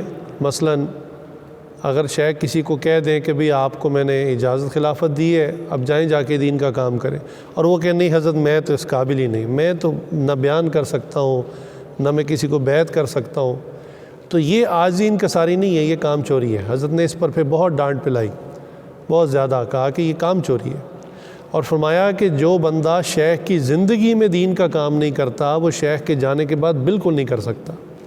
یہ تو مشائخ ہی ہیں جو اپنے سامنے پانی میں پھینک دیتے ہیں، تیرنا سکھاتے ہیں اور نظر بھی رکھتے ہیں کہ ڈوب نہ جائے، تو یہ تو مشائخ کا ہی کمال ہے۔ تو اگر کوئی کام ذمہ لگ جائے، کسی کو مجاز ذکر بنا دیں کہ آپ ذکر کروائیں، تو پھر اس کو ذکر کروانا چاہیے۔ کسی کو بیعت کا حکم دے دیں تو پھر اس کو چاہیے کہ وہ لوگوں کو بیعت کرے، اللہ اللہ سکھائے، یہ حضرت کی جانب سے حکم ہوتا ہے۔ اور بعض اوقات مشائخ امتحان بھی لیتے ہیں۔ ابھی نیا معاملہ تھا، معاد الفقیر ابھی انڈر کنسٹرکشن تھا، ابھی بھی خیر انڈر کنسٹرکشن، لیکن شروع میں بہت اس کا سٹرکچر بالکل بنیادی سا تھا۔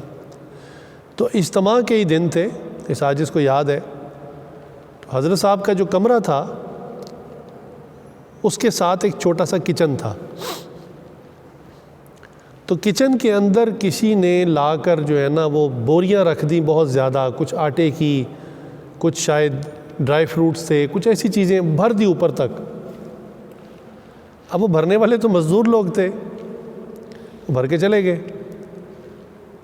تو یہ عاجز اور ایک اور نوجوان، ہم لاہور سے گئے ہوئے تھے، یہ اجتماع آنے والا تھا، یعنی اجتماع سے 4-5 دن پہلے خدمت کی نیت سے گئے تھے۔ تو حضرت کمرے سے نکلے تو حضرت نے ایک دم سے کچن میں دیکھا، وہ کچن تو اوپر چھت تک بوری سے بھرا ہوا تھا۔ تو حضرت نے دائیں بائیں دیکھا تو یہ عاجز اور ساتھ ایک نوجوان تھا، اور وہ نظر آیا۔ تو میں یہ کس نے بھر دیا؟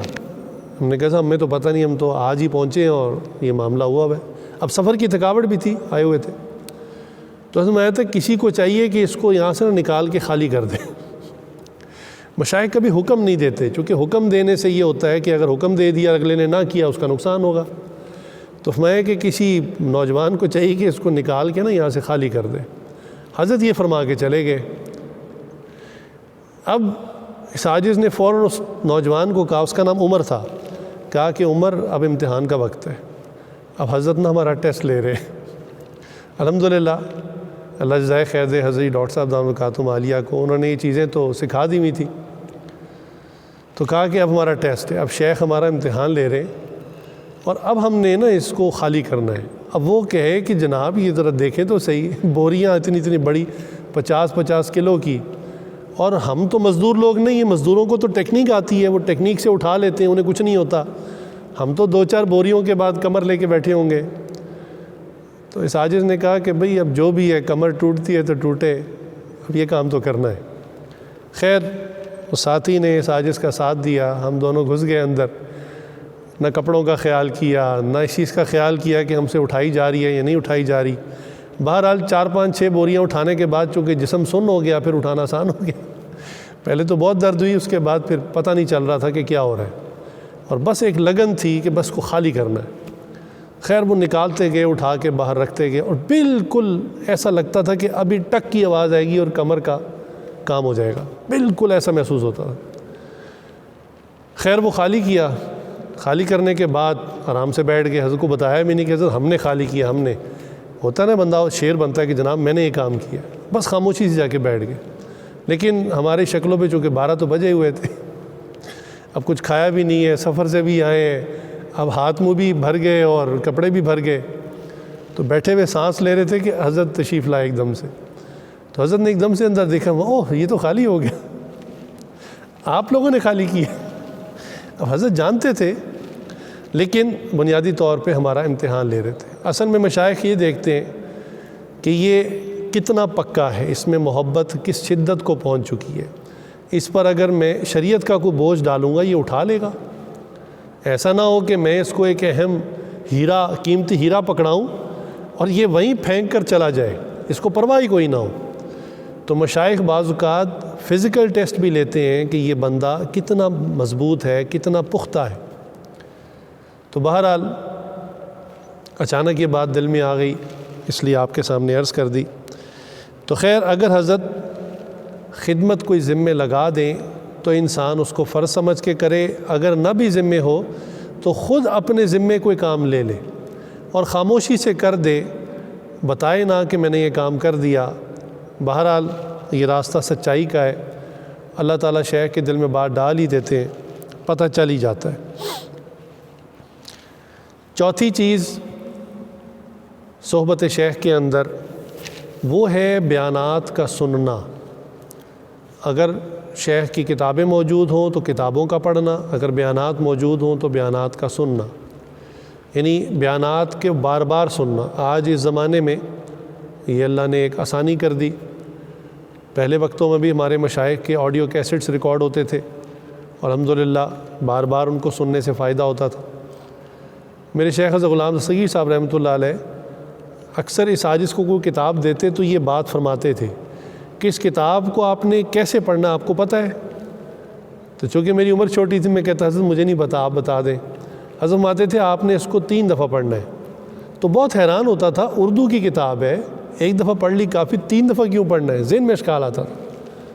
تو حضرت فوراً اس کا جواب خود ہی دیتے تھے، بھئی دیکھو جب آپ پہلی مرتبہ پڑھو گے نا تو آپ کو اس کتاب کا 25 یا 35% حصہ سمجھ میں آئے گا۔ آپ سمجھ رہے ہوں گے پورا سمجھ میں آ گیا، پورا نہیں سمجھ میں آئے گا۔ پھر میں جب آپ دوبارہ پڑھیں گے نا تو آپ کو لگے گا مجھے 60-70% حصہ سمجھ میں آ گیا، لیکن ابھی بھی کچھ نکات باقی ہوں گے۔ جب آپ اس کو تیسری دفعہ پڑھیں گے پھر آپ کو پتہ چلے گا کہ اب تو کچھ باتیں بالکل نئی ہیں، حالانکہ آپ پہلے پڑھ چکے ہوں گے۔ تو حضرت نے یہ بات سمجھائی۔ الحمدللہ اسی طرح بیانات کو بھی سننا چاہیے۔ ایک یہ کہ ابھی ہم نے سن لیا بیان، یہ یاد رکھیں کہ جو بات سمجھائی جا رہی ہے نا، اس کے درمیان میں جو واسطہ ہے وہ الفاظ ہیں، درمیان میں جو واسطہ ہے، جو میڈیم ہے وہ الفاظ ہیں۔ جب انسان توجہ سے، غور سے بار بار الفاظ کو سنتا ہے تو وہ جو ان الفاظ کے اندر چھپے ہوئے معانی ہیں اور مقاصد ہیں اس کو پہنچ جاتا ہے اور وہی مقصود ہوتا ہے۔ الفاظ توجہ سے، دھیان سے، بار بار سننے سے جو مقصودی بات جو کہنا چاہ رہے ہوتے ہیں شیخ، اس تک انسان پہنچ جاتا ہے اور یہی مقصود ہوتا ہے۔ اور یہی چیز قرآن کے اندر بھی، حدیث کے اندر بھی۔ بھئی یہ کہ قرآن کی آپ تلاوت کرتے چلے جائیں بغیر سمجھے ہوئے، تو یہ اللہ کا لطف اور احسان ہے کہ ہر حرف کے اوپر اللہ تعالیٰ 10 نیکیاں عطا فرماتے ہیں، ہر حرف کے اوپر نیکیاں عطا فرماتے ہیں۔ یہ تو اللہ کا احسان ہے، نہیں بھی سمجھ میں آتا پڑھتے چلے جائیں۔ لیکن یہ تو ساری زندگی نہیں کرنا نا، مقصد تو یہ تھا کہ جو الفاظ لکھے ہوئے ہیں اس کے ترجمے کو سمجھیں، ترجمے کے بعد منشا تک پہنچیں کہ منشا کیا ہے، مراد کیا ہے۔ اچھا چلیں اس کی مثال دیتے ہیں۔ میرے ایک استاد محترم ہیں حضرت مولانا زکریا صاحب دامت برکاتہم عالیہ، ان کی ایک جگہ دکان بھی ہے، مدرسے میں پڑھاتے بھی ہیں، ساتھ دکان بھی کرتے ہیں، بھائیوں کی مل کے دکان ہے۔ انہوں نے ایک دفعہ واقعہ سنایا، ہمیں کوئی بات سمجھا رہے تھے کہ دیکھو بعض کا ظاہری الفاظ جو لکھے ہوتے ہیں نا وہ مقصد نہیں ہوتا، مقصد اندر کچھ اور ہوتا ہے، تو جو عبارت آپ پڑھیں وہ گہرائی میں جائیں، یہی مضمون سمجھا رہے تھے۔ تو فرمانے لگے کہ بھی ہم نے اپنے ملازم کو کہا، ہماری دکان پہ ملازم کام کرتا تھا، اس کو کہا کہ بھئی یہ 100 روپے لے لو اور 100 روپے کے جا کر چنے لے کر آؤ، اور ساتھ میں اس کو روٹیوں کا رومال بھی دیا، ایک رومال دیا اور لفظ نہیں کہا کہ روٹیاں لے کر آؤ، نہ کچھ اور کہا، بس کہا یہ رومال اور 100 روپے دیا، کہا کہ چنے لے آؤ تو وہ گیا اور جا کر وہ جو بھنے ہوئے چنے ہوتے ہیں نا، وہ جو پٹھان بھونتے ہیں، وہ 100 روپے کے اٹھا کے لے آئے۔ اب وہ شیخ فرماتے ہیں استاد جی کہ دیکھو تمہاری اپنی عقل کام، انہوں نے کہا حضرت آپ نے چنے کہا تو میں چنے نہیں لے کے آیا؟ اب وہ بالکل درست تھا، وہ واقعی چنے لے کے آیا تھا، لیکن میں کہ بھی تمہاری عقل نہیں کام کرتی، دوپہر کا وقت ہے، کھانے کا ٹائم ہے، ہم تو چنے سالن والے کہہ رہے تھے، روٹیوں کا رومال تمہیں ساتھ دیا، مقصد تھا کہ روٹیاں لے کر آؤ اور چنے والا سالن لے کر آؤ، اور تم وہ کالے چنے بھنے ہوئے اٹھا کر لے آئے۔ تو حضرت نے مثال دی، کہنے لگے یہ واقعتاً ہماری دکان میں واقعہ ہوا ہے۔ تو دیکھیں بعض اوقات الفاظ جو کہے جا رہے ہوتے ہیں نا ظاہر میں، اس کے اندر کوئی اور مطلب اور معنی چھپا ہوتا ہے جس تک پہنچنا مقصود ہوتا ہے۔ تو جب انسان بار بار شیخ کے بیانات کو سنتا ہے اور بالخصوص عمل کی نیت سے سنتا ہے اور بالخصوص توجہ سے سنتا ہے، اور یہ بہت اچھی عادت ہوتی ہے کہ جب لوگ بیان سنتے ہیں اس کو لکھ بھی لیتے ہیں، نوٹس بھی بنا لیتے ہیں، بعض لوگ ریکارڈنگ سن کے بھی نوٹس بناتے ہیں، پھر ان کے سوالات ہوتے ہیں، پھر وہ سوالات پوچھتے ہیں باقاعدہ کہ جی ہم نے یہ بات سمجھ نہیں آئی، یا یہ بات وضاحت کیجیے۔ تو یہ اس کا مطلب ہوتا ہے کہ یہ بندہ واقعی عمل کرنا چاہتا ہے اور عمل ہی مقصود ہے، خالی سننا سنانا بیٹھنا تو مقصود نہیں ہے۔ پھر یہی عادت منتقل ہوتی ہے انسان کی قرآن حدیث کے اندر، کہ پھر اس کو عادت پڑتی ہے قرآن کے بھی الفاظ کے اندر ڈوب کر اللہ تعالیٰ کی منشا تک پہنچنے کا، حضور اکرم صلی اللہ علیہ وسلم کے ظاہری الفاظ کو پڑھ کر ان کی منشا تک پہنچنے کا۔ پانچویں چیز صحبت شیخ ہے، جو میں نے آپ کو کچھ پہلے بیان کر دی، کچھ نکات اس میں رہ گئے، اور وہ یہ کہ کبھی ایسا کر لیا کریں، آپ جس بھی شیخ سے بیعت ہوں کبھی ایسا کر لیا کریں کہ حضرت کی فقط صحبت کے لیے جائیں۔ کیا مطلب؟ نہ کوئی سوال پوچھنے جائیں، نہ کوئی دعا کروانے جائیں، نہ کوئی حاجت لے کر جائیں۔ ہوتا ہے نا بعض کا کسی کو کوئی حاجت ہوتی ہے، کوئی ضرورت ہوتی ہے، اس کے لیے بھی شیخ کے پاس چلا جاتا ہے، کوئی زندگی کا مشورہ کرنا ہوتا ہے، یہ سب جائز ہیں، اس میں کوئی چیز ناجائز نہیں ہے، لیکن بعض اوقات ایسی نیت کر کے جائیں خالص صحبت کو حاصل کرنے کی، اس کے ساتھ کوئی چیز شامل نہ کریں۔ کبھی کبھی ایسا بھی کر لیں کہ نہ میں نے کوئی سوال پوچھنا ہے، نہ میں سوال پوچھنے جا رہا ہوں، حالانکہ سوال پوچھنا جائز بھی ہے، ضروری بھی ہے، نہ یہ کوئی حاجت لے کر جائیں، نہ کوئی دعا کروانے کے لیے جائیں، اور جا کر بتائیں حضرت میں صرف صحبت لینے کے لیے آیا ہوں، اور خاموشی سے بیٹھ جائیں۔ اب اگر شیخ کوئی کلام کریں تو ٹھیک، نہ کریں تو بھی ٹھیک۔ والد فرماتے ہیں آج کل کے زمانے میں سائنس کی ایجادات نے بعض روحانی چیزوں کو سمجھانا آسان کر دیا۔ فرمایا آپ نے دیکھا نا کہ بلوٹوتھ ڈیوائسز آپس میں لنک ہو جاتی ہیں، اب ضروری نہیں ہے کوئی ڈیٹا ٹرانسفر ہو رہا، بس لنک جڑ گیا ہے، ڈیٹا نہ بھی ٹرانسفر ہو رہا، بس رینج کے اندر ہے، لنک ہوا ہوا ہے، تعلق جڑا ہوا ہے۔ حالانکہ صحبت شیخ تو ایسی چیز ہے کہ جب کسی شخص کو اس کی سمجھ میں آ جائے تو اس کی رینج اتنی بڑھ جاتی ہے کہ وہ اپنے گھر سے بیٹھ کے بھی رابطہ شیخ کر لیتا ہے۔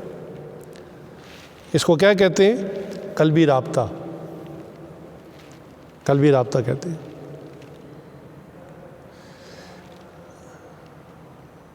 کفار لوگوں نے اس پر ریسرچ کی کہ کیا ایسی کوئی چیز ایگزسٹ کرتی ہے، انہوں نے اس کے قریب قریب ملتی جلتی کوئی چیز ڈھونڈی جس کو وہ ٹیلی پیتھی کہتے ہیں، اور بھی کچھ نام ہیں اس کے مختلف،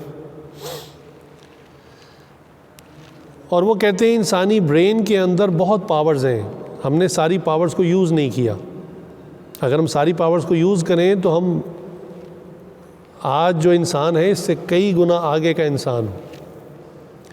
اور پھر یہ باتیں خیالی تصوراتی نہیں ہیں، ان کی گراؤنڈ ریئلٹیز آپ کو عرض کرتا ہوں۔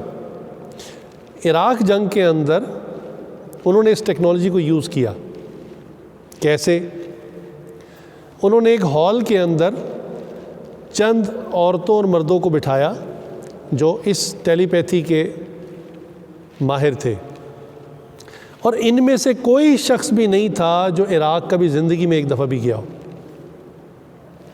ایک دفعہ بھی نہیں گیا۔ اور انہوں نے ان کو ہال میں بٹھایا اور بٹھا کر انہوں نے کہا کہ آپ اپنے مائنڈ سے یہ بتائیں کہ ہم کہاں پہ بمبارمنٹ کریں، کہاں پہ بام گرائیں۔ اچھا، عام آدمی جس کو ملٹری کی چیزوں کا پتہ نہیں ہوتا نا، وہ کہتا ہے یار بم گرانا کون سا مسئلہ، جتنا مرضی پھینک دیں۔ ایسے نہیں ہوتا، یہ بم بڑے کاسٹلی ہوتے ہیں، اور ہر بوم کی باقاعدہ کویسچننگ ہوتی ہے، وہ سب آرڈینیٹ سے پوچھا جاتا ہے، اس کا سینئر پوچھتا ہے، باقاعدہ الاٹمنٹ ہوتی ہے کہ اس جنرل کو اتنے بوم یا اتنے میزائلز چلانے کی اجازت ہے، پھر وہ ہر چیز کا آنسر دیتا ہے باقاعدہ۔ یہ نہیں ہے کہ کہیں بھی پھینک دے اور بس کہے جی میں تو پھینک آیا ہوں، تو وہ اس کی باقاعدہ فیزیبلٹی پوچھتے ہیں کہ بھی کہاں آپ نے پھینکا اور اس کے پھر آؤٹ کم کیا رہا، کتنے ٹارگٹ اچیو ہوئے۔ اچھی خاصی اس پر بعض کا کورٹ مارشل ہو جاتا ہے، اگر پتہ چلے کہ اس نے جو ہے یہ اتنا اسلحہ ضائع کر دیا ہے، کورٹ مارشل ہو جاتا ہے۔ تو اب آپ سوچیں کہ یہ کوئی بچوں کا کھیل نہیں تھا، انہوں نے بمباری کرنی تھی اور لوگوں کو ہال میں بٹھا کر کہا کہ آپ اپنے برین سے سوچ کے بتائیں کہ ہم کہاں کہاں گولہ گرائیں۔ اور یہ وہ تمام وہ لوگ ہیں جو کبھی زندگی میں عراق نہیں گئے، سامنے عراق کا نقشہ لگا ہوا تھا، اور وہ اپنی مائنڈ کی پاور کو یوز کر کے بتاتے تھے کہ فلاں جگہ گرائیں، فلاں جگہ گرائیں۔ اور وہ جو جنرل تھا وہ باقاعدہ آگے اس کی جی پی ایس لوکیشن وائرلیس کرتا تھا کہ اب فلاں جگہ بمبارمنٹ کریں۔ جب وہ بمبارمنٹ کر چکے، یہ سارا پروسیجر ہو گیا، پھر انہوں نے اس کی گراؤنڈ سٹڈی کی کہ ہم نے کیا پایا، تو پتہ چلا کہ ان کے ٹارگٹس 80% سے بھی زیادہ پازیٹیو تھے، ہٹ ہوئے، کہ جن چیزوں کو وہ ہٹ کرنا چاہ رہے تھے وہیں پر جا کے بم گرا۔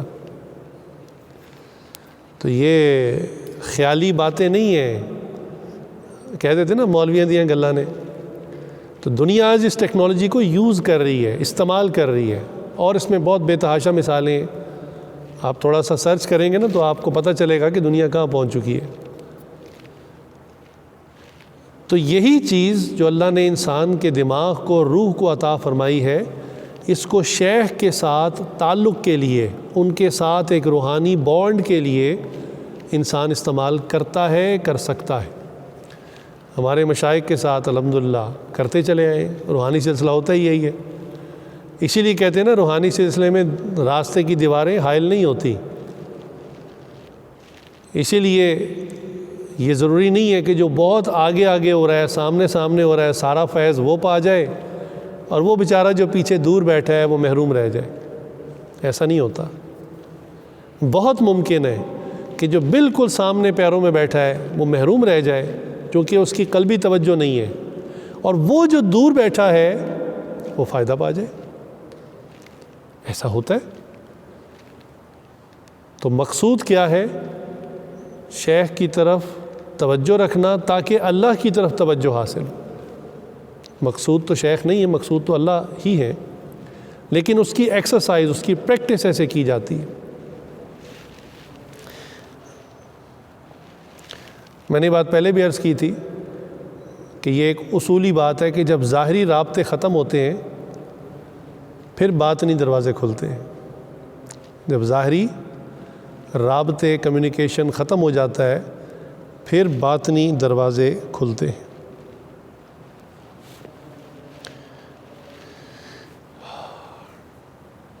نبی اکرم صلی اللہ علیہ وآلہ وسلم کے پاس کچھ لوگ آئے اور انہوں نے کہا کہ ہمارے ساتھ مسلمانوں کا ایک وفد، صحابہ کی ایک جماعت کر دیں، ہمارے فلاں فلاں علاقے سے ہم آئیں اور وہاں پر لوگ مسلمان ہونا چاہتے ہیں۔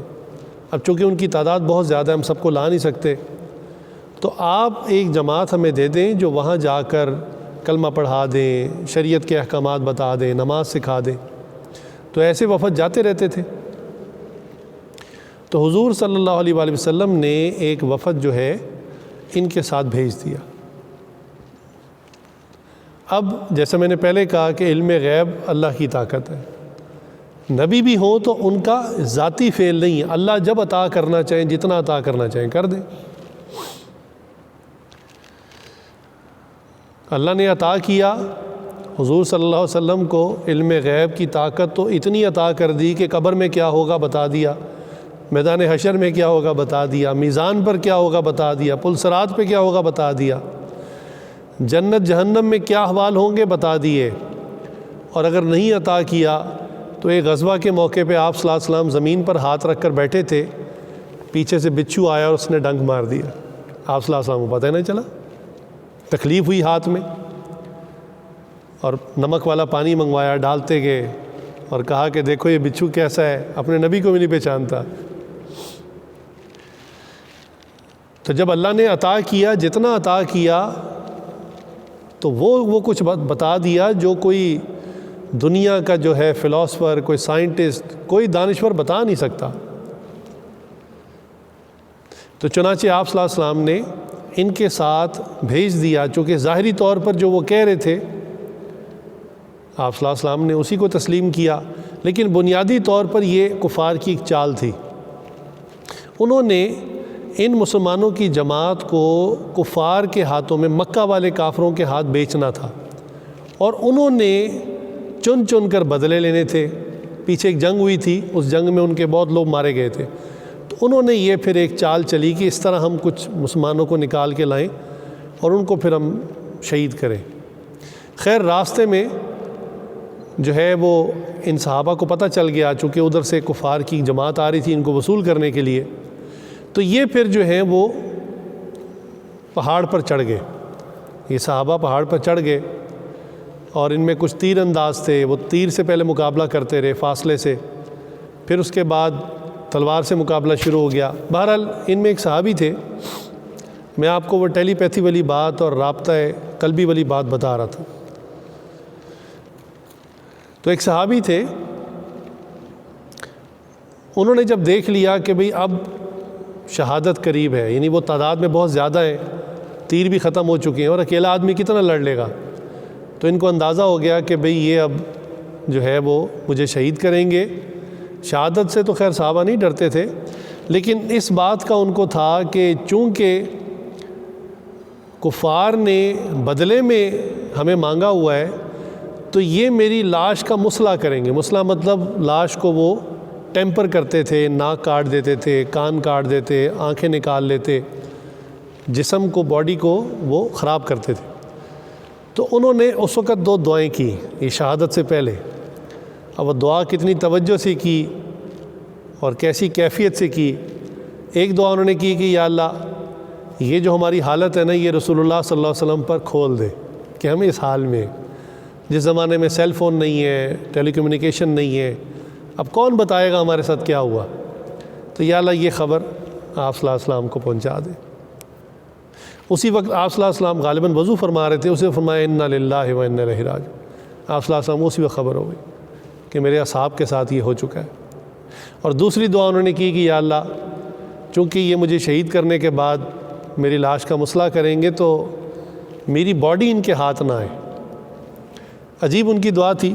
چنانچہ ایسا ہی ہوا کہ جب ان کو شہید کیا گیا اور یہ کفار پھر آگے بڑھے ان کی لاش کا مسئلہ کرنے کے لیے، تو اللہ نے کہیں سے بہت ساری وہ شہد کی مکھیاں بھیج دیں، اتنی تعداد میں تھیں کہ انہوں نے ان کی پوری باڈی کو کور کر لیا۔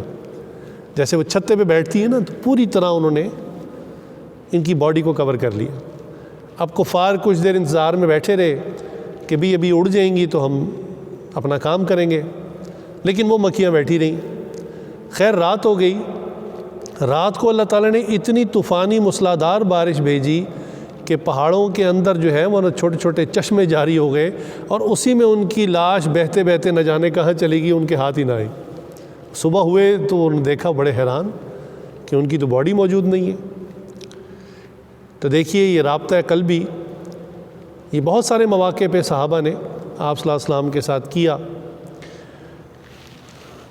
تو یہ رابطہ شیخ یہ ہر ایک مرید کو تو حاصل نہیں ہوتا، یقیناً اسی کو ہوتا ہے جو اطاعت میں، فرما برداری میں، محبت میں، عشق میں ایک حد سے آگے چلا جائے، اس کو پھر یہ نعمت مل جاتی ہے۔ تو آج کے مضمون میں 2 باتیں شروع میں عرض کی تھیں۔ کہ بیعت ہونے کے بعد ترقی ہوتی ہے صحبت شیخ سے اور ذکر کثیر سے۔ تو صحبت شیخ کی تقریباً جتنی شکلیں تھیں وہ آپ کو پیش کر دیں۔ ذکر کثیر کو انشاءاللہ پھر کسی دن ہم تفصیل سے کریں گے۔ تاہم کچھ کیفیات ہیں، ان کو سمجھ لینا چاہیے کہ بیعت ہونے کے بعد کس کس طرح کی کیفیات سالک کے اوپر آتی ہیں۔ بعض سالکین ان کیفیات کی وجہ سے پریشان ہو جاتے چونکہ پتہ نہیں ہوتا، تو ان کو سمجھ لینا چاہیے۔ سب سے پہلی بات تو یہ سمجھیں کہ کیفیات ہوتی کیا ہے۔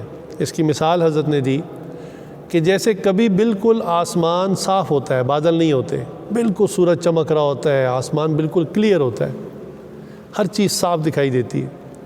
اور بعض اوقات جو ہے وہ بادل آئے ہوتے ہیں، اور اتنے بادل ہوتے ہیں کہ دن کے وقت سورج بھی چھپ جاتا ہے بادلوں کے پیچھے، بالکل اندھیرا ہو جاتا ہے۔ تو سالک کے اوپر بھی یہ کیفیات کبھی اتنی کھلی، اتنی بسیط، بست کہتے ہیں، بسیط کہتے ہیں کھلی جگہ، جیسے کھلا میدان ہوتا ہے، اتنی کھلی کیفیات کہ فرض تو دور کی بات، نوافل سے دل پیچھے نہیں ہٹتا، دل کرتا ہے سجدے میں جائے تو ساری نہ اٹھائیں، قرآن کھولتے ہیں تو دل کرتا ہے آج قرآن بس ختم ہی کر دیں، پڑھتے ہی چلے جائیں، رکے ہی نہ، تسبیحات شروع ہوتی ہیں، مراقبہ شروع ہوتا ہے، دل سر ہی نہیں اٹھانے کو کرتا۔ اس کو کہتے ہیں بست کی کیفیت، کھلی کشادہ کیفیت، اعمال کی طرف بہت رغبت ہوتی ہے، بہت جی چاہتا ہے۔ اور بعض اوقات کیفیات بالکل بند ہو جاتی ہیں، اس کو مشائخ نے نام دیا ہے قبض کی کیفیت، جیسے کہ نام سے ظاہر ہے ہر چیز کا بند ہو جانا، تمام کیفیات لگتا ہے بند ہو گئی، بالکل بندے کو لگتا ہے میں صفر ہو چکا ہوں، اندر کچھ بھی نہیں ہے، بالکل زیرو ہو گیا ہوں۔ اور نوافل اور ذکر تو دور کی بات، فرض نماز پڑھنی مشکل ہو جاتی ہے، قرآن کھولنے کو جی نہیں چاہتا، نیکیاں کرنے کو جی نہیں چاہتا، عجیب کیفیت ہوتی ہے، سب کچھ بند ہو جاتا ہے اور بندے کو لگتا ہے میں بالکل ختم ہو گیا روحانی طور پر۔ تو یہ بست کی کیفیت بھی انسان پر آتی ہے، قبض کی کیفیت بھی آتی ہے، یہ دونوں طرح کی کیفیات انسان پر آتی جاتی رہتی ہیں۔ ان کے آنے جانے کی کیا وجوہات ہیں اس کو بھی سمجھ لیں۔ بعض اوقات تو انسان کا اپنا کوئی فعل ہوتا ہے، مثلاً کوئی ایسی نیکی کر لی اللہ کو پسند آ گئی، کوئی ایسی خدمت کر دی اللہ کو پسند آ گئی، والدین کی دعا لگ گئی، شیخ کی دعا لگ گئی، کسی غریب آدمی کی مدد کی اس کی دعا لگ گئی، اس کے بہت سارے فیکٹرز ہو سکتے ہیں جس کی وجہ سے آپ کے دل کے اوپر جو بادل تھے وہ سب غائب ہو گئے، اور اب ہر چیز واضح ہے اور بھاگ بھاگ کر نیکیاں کرنے کو جی چاہ رہا ہے۔ اور بعض اوقات انسان کے کسی گناہ کی وجہ سے انسان کی تمام روحانی کیفیات سلب ہو جاتی ہیں، اس کو قبض کی کیفیت کہتے ہیں۔ تو یہ گناہوں کی نحوست ہوتی ہے، گناہوں کے نحوست کا حدیث مبارکہ مستقل ذکر آتا ہے۔ جیسے حدیث میں آتا ہے کہ ایک بے نمازی کی نحوست 40 گھروں تک جاتی ہے، اللہ اکبر، بے نمازی کی نحوست 40 گھروں تک جاتی ہے، 40 گھروں ڈھائی میٹر میں، 40 گھر سامنے، 40 پیچھے، 40 دائیں، 40 بائیں۔ تو جس گھر میں سارے بے نمازی ہوں اور جس پورے محلے میں بے نمازی ہوں، اب اندازہ کر لیجئے نا، پھر ہم کہتے ہیں برکتیں نہیں ہیں، آج مسلمانوں کی دعائیں قبول نہیں ہوتی۔ اسی طرح حدیث میں آتا ہے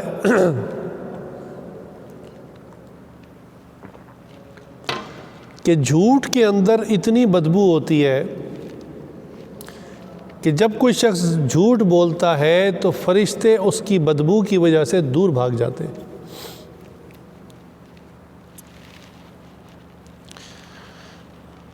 تو بعض اوقات کسی نیکی کی وجہ سے نیکی سبب بن جاتا ہے اعمال اور کیفیات کی کشادگی کا، اور بعض اوقات کوئی گناہ وجہ اور سبب بن جاتا ہے کیفیات کے سلب ہونے کا، یہ ایک ریزن ہے۔ اور بعض اوقات بظاہر کوئی وجہ نہیں ہوتی، من جانب اللہ بھی ایسا ہو جاتا ہے۔ اکثر جو سالکین نئے نئے بیعت ہوتے ہیں نا، ان کو اللہ تعالیٰ بست کی کیفیت عطا فرماتے ہیں، وہ بھاگ بھاگ کے نیکیاں کرتے ہیں، شوق بہت ایلیویٹڈ ہوتا ہے، ان کو ہم ایک محدود تسبیحات بتاتے ہیں، وہ اس سے دگنی تگنی کر لیتے ہیں، ہم انہیں کہتے ہیں بھائی ذرا slow and steady wins the race, آپ استقامت پہ رہیں، اللہ کو استقامت پسند ہے، ابھی چند دن بعد آپ کو سمجھ میں آئے گی۔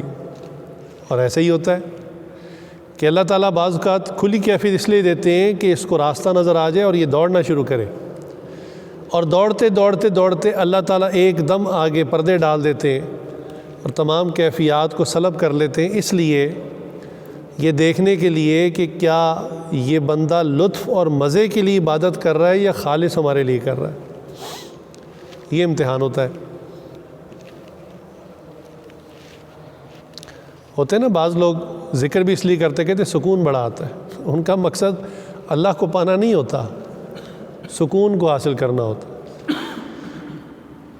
جیسے بعض لوگ کوئی ٹیبلٹ لیتے ہیں سکون کے لیے، کوئی ٹرنکلائزر لے لیتے ہیں تو وقتی طور پہ سکون آ جاتا ہے، تو وہ ذکر بھی اسی نیت سے کر رہے ہوتے ہیں کہ سکون آ جاتا ہے۔ بعض لوگ کہتے ہیں رات کو نیند اچھی آ جاتی ہے، تو ٹھیک ہے، ذکر میں اللہ نے سکون تو رکھا ہی ہے، لیکن یہ تو بہت چھوٹی نیت ہے نا، آپ تو اللہ کو پانے کی نیت کرتے ہیں، یہ تو راستے کی چیزیں۔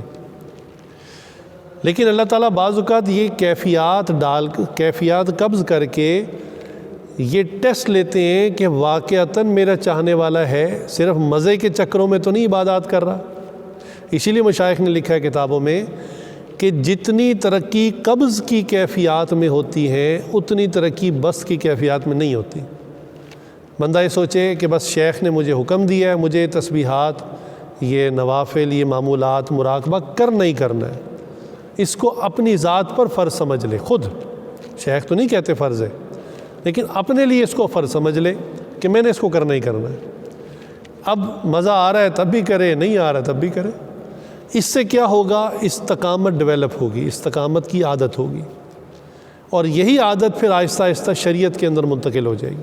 پھر شریعت کے اعمال پر بھی دل کر رہا ہے نہیں کر رہا پھر بھی عمل بندہ کرے گا۔ آج لوگ اعمال شریعت کے کیوں چھوڑتے ہیں؟ جی دل نہیں کر رہا، یا ہماری مرضی نہیں ہے۔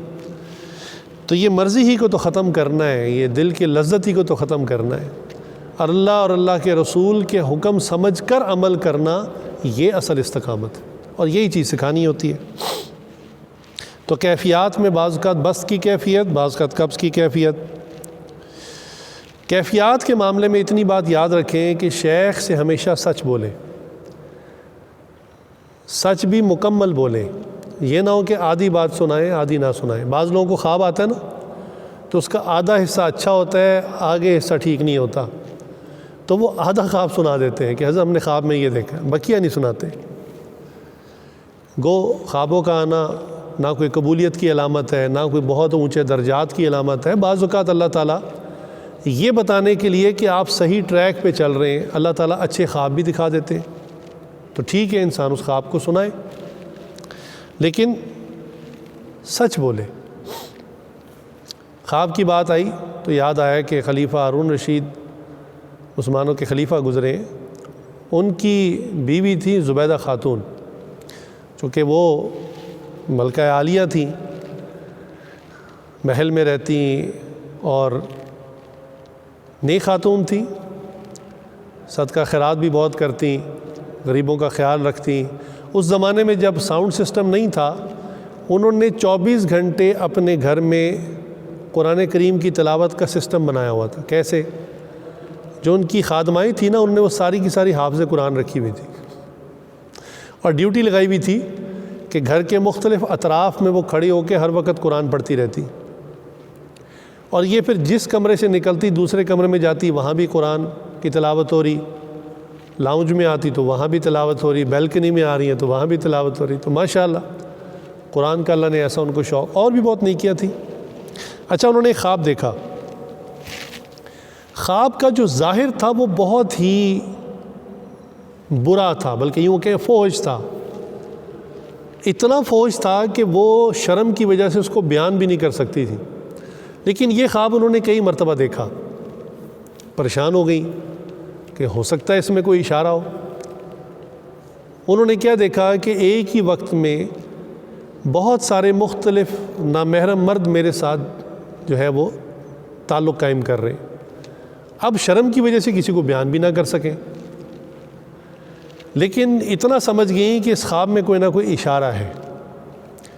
خیر انہوں نے اپنی ایک خادمہ کو رازدار بنایا، خواب سنایا اور کہا کہ ہمارے شہر میں جو فلاں بڑے اللہ کے ولی رہتے ہیں ان کو جا کر یہ خواب سنانا، لیکن میرا نام نہ لینا، بھئی تعبیر ہی چاہیے نا، تو تم کہنا تم نے یہ خواب دیکھا ہے، میرا نہ بتانا۔ تو خیر وہ خادمہ گئی اور جا کر ان سے کہا کہ حضرت میں نے خواب دیکھا، میں بھی سناؤ۔ جب خادمہ نے خواب سنایا تو انہوں نے کہا بھی جاؤ کام کرو، جا کے تمہاری اتنی اوقات نہیں کہ تم اتنا بڑا خواب دیکھ سکو، یہ کسی بڑی عورت نے خواب دیکھا ہے، اس کو بھیجو۔ وہ بھی صاحب نظر تھے۔ اب حیران ہوئی، اس نے جا کے پیغام دیا کہ حضرت تو فرما رہے ہیں کہ بھئی یہ تمہاری تو اتنی اوقات نہیں ہے کہ اتنا بڑا خواب دیکھو، تو فرما رہے ہیں کہ جس نے خواب دیکھا ہے اس کو بھیجو۔ خیر پھر یہ گئی ملنے کے لیے، پردے میں گئیں اور جا کر پوچھا کہ حضرت اصل میں نے خواب دیکھا ہے۔ میں ہاں آپ جیسی خاتون یہ خواب دیکھ سکتی ہے۔ میں نے کہا حضرت اس کا کیا مطلب ہے؟ فرمایا اس کا مطلب یہ ہے، اس کی تعبیر یہ ہے کہ اللہ تعالیٰ آپ سے کوئی بہت بڑا کام لیں گے جس سے عوام الناس کو بھرپور فائدہ ہوگا، یہ ہے اس خواب کی تعبیر۔ کثرت سے لوگوں کو فائدہ ہوگا، یہ تعبیر ہے اس کی، کوئی بہت بڑا اللہ آپ سے کام لیں گے۔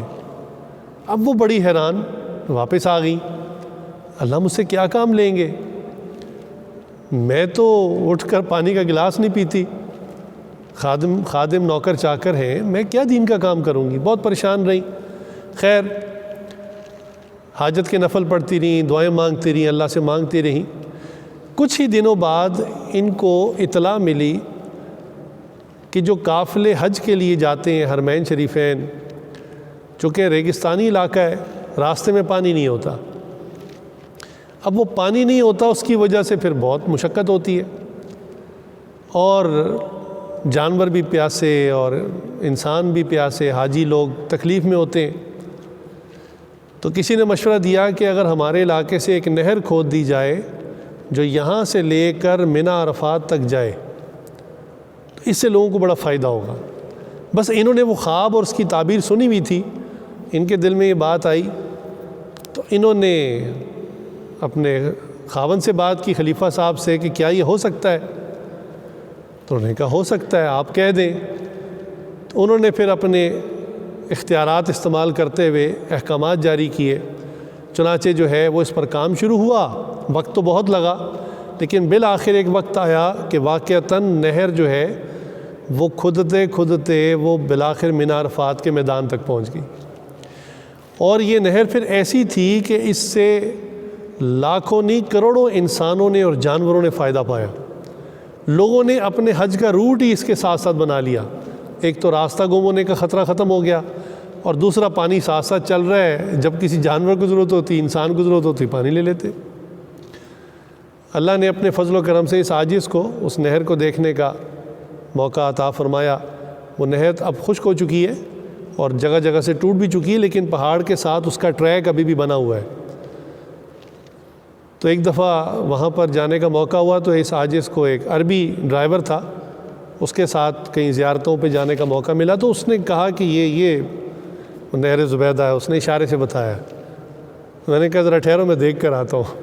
تو چونکہ اس جگہ پر جہاں تھوڑا فاصلہ قریب تھا تو پہاڑی پر چڑھ کے میں نے دیکھا تو باقاعدہ وہ نہر کا پورا ٹریک بنا ہوا تھا۔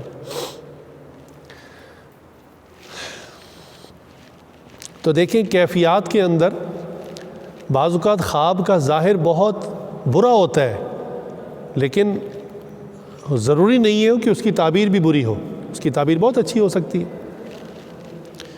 اس لیے انسان کو چاہیے کہ شیخ کے ساتھ سچ بولے، جو کیفیت اندر محسوس ہو رہی ہے وہ بھی بتائے، اور جو کوئی ایسا خواب دیکھا وہ بھی بتائے۔ جیسے میں نے پہلے عرض کیا کہ علم الغیب اللہ تعالیٰ کے پاس ہے، اللہ کی ملکیت ہے، تاہم جس کو عطا کرنا چاہیں عطا کر دیں۔ شیخ نے ایک مرتبہ فرمایا کہ ایک قاری صاحب میرے پاس آئے اور اپنی بڑی اچھی اچھی کیفیات بتا رہے تھے اور اچھے اچھے خواب سنا رہے تھے، تو فرمانے لگے کہ من جانب اللہ دل میں خیال آیا، فرمانے کہ نہ ایسا کبھی ارادہ کیا نہ کچھ، اچانک زبان پہ الفاظ جاری ہو گئے تو میں نے کہا قاری صاحب ابھی تو آپ بڑی اچھی اچھی باتیں کر رہے ہیں، اور وہ جو نماز میں زنا کا پلان بنا رہے ہوتے ہیں اس کے بارے میں کیا خیال ہے؟ مطلب کہ جیسے ہی میں نے یہ بات کہی قاری صاحب کا تو چہرے کا رنگ اڑ گیا اور ان کو پسینے آنے شروع ہو گئے، اور ایک دم انہوں نے معافی مانگی اور کہا کہ حضرت مجھے معاف کر دیں، واقعی میرے دل کی بات اللہ نے آپ پر کھول دی۔ کہنے لگے کہ میری ایک رشتہ دار خاتون ہے اور میرے ان کے ساتھ تعلقات ہیں، اور میں اس گناہ کے اندر مبتلا ہوں، حالانکہ میں نماز پڑھاتا ہوں، بعض اوقات نماز میں بھی مجھے اس کا خیال آ جاتا ہے۔ اللہ اکبر۔ تو اس لیے مشائخ کے ساتھ بالکل جھوٹ نہ بولیں، جو کیفیت ہو وہ بتائیں۔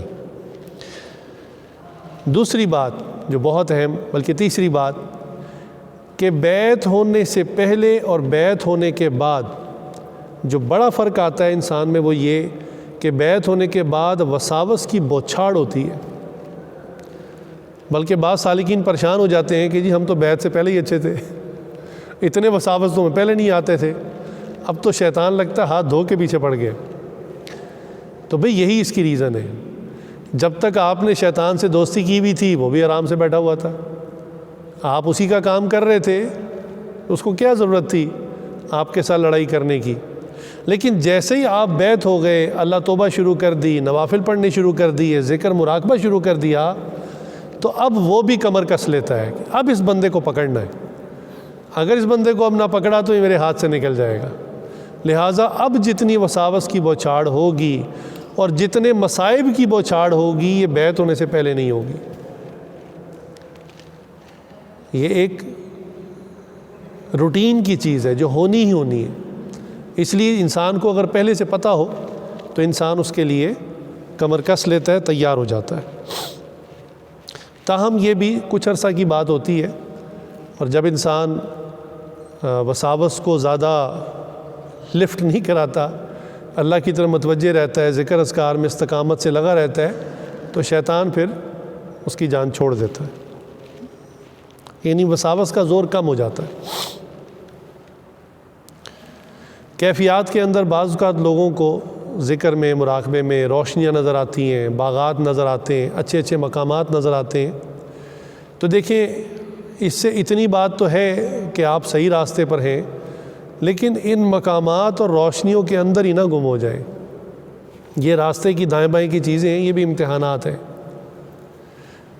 آپ نے مجذوب کا نام سنا ہوگا، مجذوب، اور لوگ سمجھتے ہیں کہ مجذوب بہت اوپر لیول کی کوئی چیز ہوتی ہے۔ مجذوب ایسے شخص کو کہتے ہیں جو اللہ کے راستے میں چلا، ذکر اذکار کی لائن پہ چلا،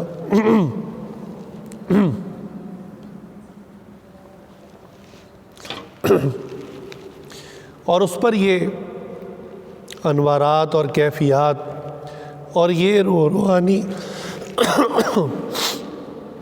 روحانی باغات اس کو نظر آئے، اور وہ ان کے اندر پھنس گیا، اس کیفیت سے نکل نہیں سکا، کہتے ہیں اس کو جذب ہو گیا، اس میں ایبزارب ہو گیا، اس کو مجذوب کہتے ہیں۔ لہٰذا مجذوب جو ہے اس کی ترقی رک جاتی ہے، یوں سمجھیں وہ ایک جگہ جا کے سٹک ہو گیا ہے، اب وہاں سے نکل نہیں پا رہا، نہ آگے جا رہا ہے نہ پیچھے جا رہا ہے۔ اور بعض اوقات مجذوب کی حالت یہ ہو جاتی ہے کہ وہ دنیا کے ظاہری معاملات سے بھی کٹ جاتا ہے۔ شریعت کا فقہ کا مسئلہ کتابوں میں لکھا ہوا ہے کہ کوئی شخص بے ہوش ہو جائے تو حالت بے ہوشی میں شریعت اس پر ساکت ہو جاتی ہے، یعنی اب اس پر حج، روزہ، نماز، زکوٰۃ کچھ بھی نہیں ہے، وہ ہوش میں نہیں ہے۔ اسی طرح کوئی شخص مجنون ہو جائے، پاگل ہو جائے تو اس پر بھی شریعت ساکت ہو جاتی ہے۔ تو بعض اوقات مجذوب ایسی حالت میں چلا جاتا ہے کہ وہ اس دنیا سے بالکل کٹ آف ہو جاتا ہے، انہی روشنیوں میں، باغات میں گم ہوتا ہے، جس کی وجہ سے شرعی احکام بھی اس کے اوپر ساکت ہو جاتے ہیں۔ اسی لیے مجذوب بننا کوئی اچھی بات نہیں ہے۔ مجذوب بیچارہ تو پھنس جاتا ہے کسی جگہ پر، اور یہ اکثر ان لوگوں کے ساتھ ہوتا ہے جو کسی شیخ سے بیعت ہوئے بغیر اپنے طور پر ذکر اذکار شروع کر دیتے ہیں۔ آج کل وظیفے پہلے چھوٹے چھوٹے رسالوں کی شکل میں بہت ملا کرتے تھے، ابھی یہ ماشاءاللہ موبائل کھولتے ہی صبح صبح پتہ نہیں کتنے قسم کے وظیفے اور چلے لکھے ہوتے ہیں. تو ہر قسم کا وظیفہ نہیں کرنا چاہیے، ہر چیز کے اثرات ہیں. تو یہ لوگ جو خود اپنے طور پہ وظائف شروع کر دیتے ہیں، ان کے ساتھ پھر بعض اوقات یہ حادثہ ہو جاتا ہے. تو بہرحال مجذوب اپنی ہی ایک دنیا میں مست ہوتا ہے، بس اس کا معاملہ اللہ کے ساتھ ہے، وہ کس حال میں ہے، کس کیفیت میں ہے، تاہم وہ ایک جگہ پر رک جاتا ہے. اس لیے اگر مراقبے میں، ذکر میں کچھ تجلیات، کچھ روشنیاں، کچھ چیزیں نظر آئیں تو ان میں بہت زیادہ محو نہ ہوں، فوراً اپنا سبق یاد رکھیں کہ ہم تو اللہ کے ذکر میں مشغول ہیں، اللہ کی یاد میں مشغول ہیں. بہت مشہور واقعہ جو کتابوں میں لکھا ہے حضرت شیخ عبد القادر جیلانی رحمۃ اللہ علیہ کا، کہ وہ اپنی ریاضت، ذکر اذکار کر رہے تھے اور اچانک جو ہے ایک منظر بن گیا، بادل آ گئے، بجلیاں کڑکنے لگیں اور آسمان سے آواز آئی کہ عبد القادر ہم تیری عبادت سے اب خوش ہو گئے، اب تجھے مزید عبادت کی ضرورت نہیں. تو ان کو فوراً خیال آیا کہ بھئی عبادت تو حضور صلی اللہ علیہ وسلم بھی آخری سانس تک کرتے رہے، حتیٰ کہ پیر مبارک زمین پہ نہیں لگتے تھے، پھر بھی مسجد میں جماعت سے جا کے نماز پڑھتے تھے. تو میرا کوئی رتبہ نعوذ باللہ ان سے آگے، تو ہم تو ان کی جوتوں کی خاک بھی نہیں. تو فوراً جو ہے سمجھ گئے کہ یہ شیطان ہے. تو فوراً جو ہے وہ اعوذ باللہ اور لا حول ولا پڑھا، تو ایک دم منظر ختم ہوا اور شیطان نیچے گرا، سامنے ظاہر ہو گیا. اب فرماتے ہیں کہ یہ جو اس نے وار کیا تھا، اللہ نے مجھے بچایا، لیکن اب وہ بھاگا، مجھے دیکھ کے بھاگا، اور بھاگتے ہوئے جو وار کیا وہ پہلے سے بھی زیادہ خطرناک تھا. کہنے لگے عبد القادر تجھے تیرے علم نے بچا لیا. تو کہنے لگے میں نے کہا ملعون، جاتے جاتے پھر وار کر دیا، مجھے میرے علم نے نہیں اللہ کے فضل نے بچا لیا. علم سے کون بچ سکتا ہے اپنے؟ اللہ کے فضل نے مجھے بچا لیا. تو دیکھیے بعض اوقات چونکہ شیطان کو بہرحال اللہ نے مہلت دی ہے، کچھ اس کو چیزیں دی ہیں، طاقت رعایت دی ہے، تو اس لیے یہ بھی بعض کا ڈیسیو کرتا ہے، انسان کو دھوکہ دیتا ہے. اسی لیے عرض کیا کہ کبھی اس طرح کی اچھی کیفیات ہوں تو یہ نہ ہو کہ انسان یہ سوچنا شروع کر دے کہ مجھے تو وہ مقام حاصل ہو گیا جو میرے شیخ کو بھی پتہ نہیں ہے. بعض کا سالکین پہ ایسی کیفیت آ جاتی ہے، وہ کہتے ہیں ہم تو شیخ سے بھی آگے نکل گئے.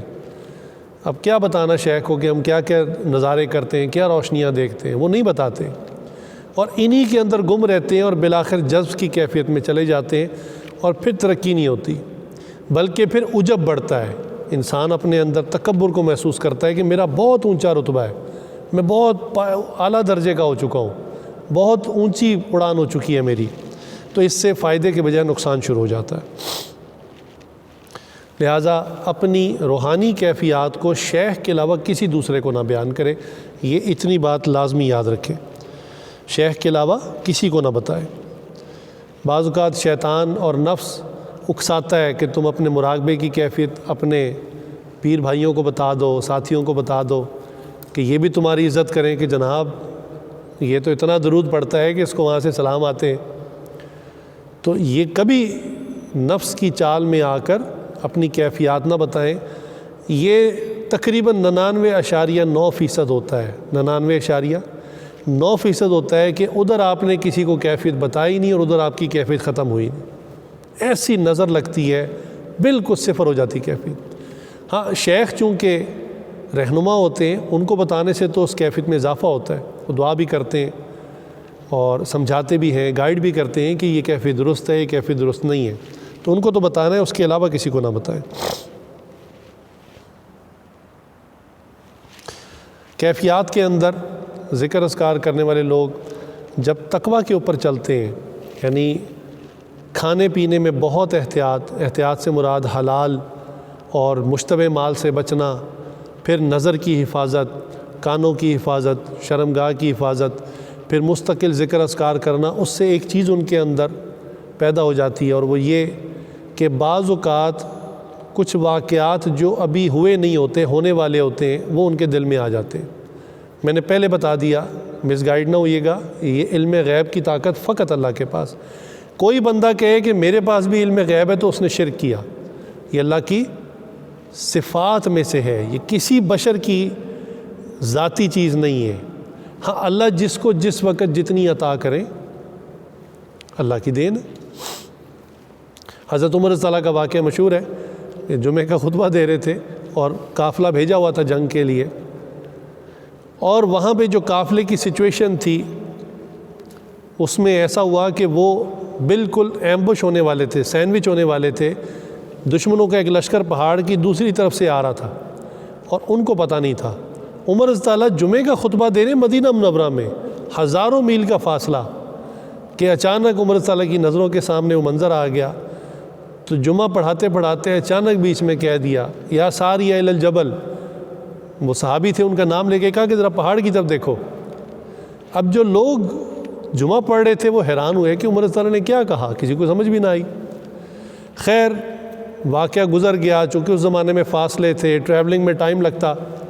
وہ جب قافلہ کافی مدت کے بعد واپس آیا تو وہ جو ان کے سپہ سالار تھے انہوں نے کہا کہ امیر المومنین عجیب واقعہ ہوا کہ ہم ایسی سچویشن میں تھے کہ بالکل دشمنوں میں سینڈوچ ہونے والے تھے، پہاڑ کے پیچھے سے خفیہ لشکر آ رہا تھا، ہمیں نہیں پتا تھا۔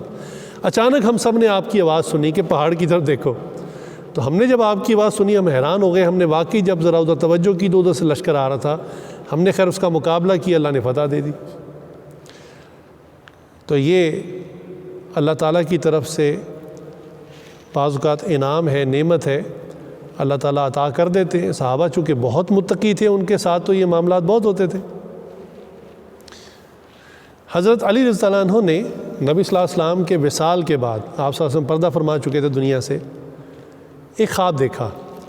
علی رضی اللہ نے خواب دیکھا کہ فجر کی نماز کا وقت ہے، میں مسجد میں گیا ہوں اور حضور صلی اللہ علیہ وسلم فجر کی نماز جیسے پڑھایا کرتے تھے پڑھا رہے، اور 2 رکعات کے اندر کچھ مخصوص صورتیں آپ صلی اللہ علیہ وسلم نے تلاوت فرمائی۔ نماز پڑھنے کے بعد آپ صلی اللہ علیہ وسلم نے مقتدیوں کی طرف چہرہ کر لیا جیسے کیا کرتے تھے۔ اس کے بعد آپ صلی اللہ علیہ وسلم بیٹھے ہوئے تھے، علی تعالیٰ فرماتے ہیں میں خواب میں دیکھتا ہوں، میں بیٹھا ہوں کہ کہیں سے حضور صلی اللہ علیہ وسلم کو کھجوروں کا ایک ٹوکرا ہدیے میں آیا۔ حضور صلی اللہ علیہ وسلم نے اس میں سے ایک کھجور نکالی اور نکال کر مجھے دی۔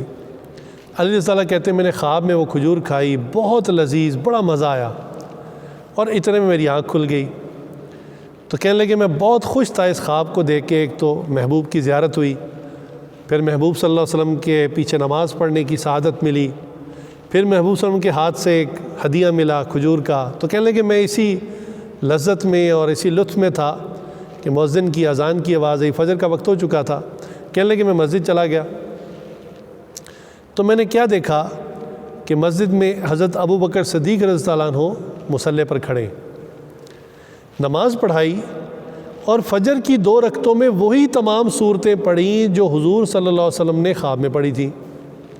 کہنے لگے میں حیران، یہ کیسا اتفاق ہے کہ میں نے ابھی تو خواب دیکھا ہے اور خواب میں حضور ہم نے یہی صورتیں پڑھیں۔ اس کے بعد ابو بکر صدیق رضی اللہ اسی طرح چہرہ موڑ کر مقتدیوں کی طرف بیٹھ گئے جیسے حضور صلی اللہ علیہ وسلم بیٹھے تھے۔ علی رضی اللہ سارا منظر دیکھ رہے ہیں، اور اللہ کی شان کچھ دیر میں کہیں سے کھجوروں کا ایک ٹوکرا امیر المومنین حضرت ابو بکر صدیق رضی اللہ کو ہدیے میں آیا۔ حضرت ابو بکر رضی اللہ نے اس میں سے کھجور نکالی اور علی رضی اللہ کو دی۔ اب علی رضی اللہ حیران ہے، یہ سب کیا ہو رہا ہے، یہ تو میں خواب میں دیکھ کے آیا ہوں۔ اور انہوں نے وہ کھجور کھائی تو اتنا مزہ آیا، ایک تو خواب میں سب دیکھا ہوا تھا اور واقعی وہ کھجور بڑی لذیذ تھی۔ تو جب کھا چکے تو کہا کہ امیر المومنین ایک کھجور اور عنایت فرما دیں۔ تو حضرت ابو بکر صدیق رضی اللہ مسکرائے اور فرمایا کہ اگر حضور صلی اللہ علیہ وسلم نے خواب میں آپ کو ایک اور دی ہوتی تو میں بھی آپ کو ایک اور دے دیتا۔ سبحان اللہ، انہیں بھی وہ خواب آ چکا تھا۔ تو دیکھیے یہ کیا چیز ہے، یہ من جانب اللہ کچھ ایسے احوال آ جاتے ہیں ان لوگوں پر جو روحانی طور پر ترقی پاتے ہیں۔ یہ اللہ تعالیٰ کا ایک گفٹ ہوتا ہے، ایک انعام ہوتا ہے۔ ہم اصل میں سچی بات ہے مسلمانوں والی زندگی ہی نہیں گزار رہے۔ میری بات کا برا منائیے گا کہ ہم مسلمانوں والی زندگی گزار ہی نہیں رہے۔ اللہ تعالیٰ نے کیا کہا تھا آدم علیہ السلام کے بارے میں کہ میں ان کو خلیفہ بنا رہا ہوں، خلیفہ فی الارض، زمین کے اندر میں اپنا خلیفہ اور نائب بنا رہا ہوں۔ تو تو نائب کا ہر وقت کانٹیکٹ ہوتا ہے بھیجنے والے کے ساتھ، ہر وقت تعلق ہوتا ہے۔ تو جو بندہ تقوی اختیار کرے گا، گناہوں سے پرہیز کرے گا، نظروں کی حفاظت کرے گا، زبان کی، کانوں کی، دل دماغ کے خیالات کی، شرمگاہ کی حفاظت کرے گا، اور ذکر اذکار کرے گا، اور حرام سے بچے گا، حلال کھائے گا، اس کا پھر ہر وقت کانٹیکٹ رہے گا۔ یہ تو عام آج کے زمانے میں، آپ کہتے ہوں گے شاید میں آپ کو کوئی 400-500 سال پرانی بات بتا رہا ہوں، اس زمانے کی عرض کر رہا ہوں۔ اس زمانے کے سالکین اطلاع کرتے ہیں کہ حضرت ابھی واقعہ ہوا نہیں ہوتا ہمیں پتہ چل جاتا ہے۔ میں کہتا ہوں الحمدللہ، اللہ تعالیٰ کی نعمت ہے۔ ہمارے ایک ساتھی مدینہ منورہ میں رہتے، وہ بہت کثرت سے درود پڑھتے ہیں، تو انہوں نے خود بتایا کہ انہوں نے کہا میں نے ایک چیز نوٹ کی کہ وہاں پر عام لوگ جو جانتے بھی نہیں ہیں وہ آتے جاتے مجھے سلام کرتے ہیں۔ کہنے میں بڑا حیران ہوتا ہوں، اچھا سلام کرنا اچھی بات ہے، آپ صلی اللہ علیہ وسلم کی سنت بھی ہے، لیکن انہوں نے کہا میں نوٹ کرتا ہوں کہ اوروں کو نہیں کرتے، مجھے خاص سلام کرتے ہیں۔ تو میں پہلے سمجھتا رہا محض اتفاق ہے، لیکن میں نے پھر اس کو نوٹ کرنا شروع کیا، تو یہ بہت زیادہ ہوتا تھا۔ میں مسجد نبوی میں جا رہا ہوں تو ادھر سے بھی سلام کر رہا ہے بندہ، ادھر سے بھی کر رہا ہے، ادھر سے بھی کر رہا ہے، بڑا حیران ہوتا۔ تو چونکہ وہ حضرت جی ڈاکٹر صاحب برکاتہم عالیہ کے مرید ہیں، انہوں نے حضرت سے یہ بات پوچھی، تو حضرت نے کہا کہ آپ جو کثرت سے درود پڑھتے ہیں نا، تو یہ اصل میں سلام وہاں سے آ رہا ہے، اللہ تعالیٰ لوگوں کی زبان پہ جاری کر دیتے ہیں۔ ہم نے روحانیت کو ابھی سمجھا ہی نہیں۔ یہ اتنا وسیع مضمون ہے کہ شاید اس عاجز نے 0.001% بھی اس کو بیان نہیں کیا، اتنا وسیع مضمون ہے۔ اور یہ سننے سنانے اور سمجھنے سمجھانے سے ماورا ہے، یہ محسوس کرنے کی چیزیں، جو آپ اس کو محسوس کریں گے نا آپ کو پتہ چلے گا روحانیت کیا چیز ہے۔ ہمارے حضرت فرماتے ہیں کہ جو بنتا ہے یا بناتا ہے وہ پتہ پاتا ہے، واقعتاً جو اس لائن میں اس تالاب میں اترا ہوتا ہے نا اس کو پتہ چلتا ہے اس کی اصل کیفیت کیا ہے۔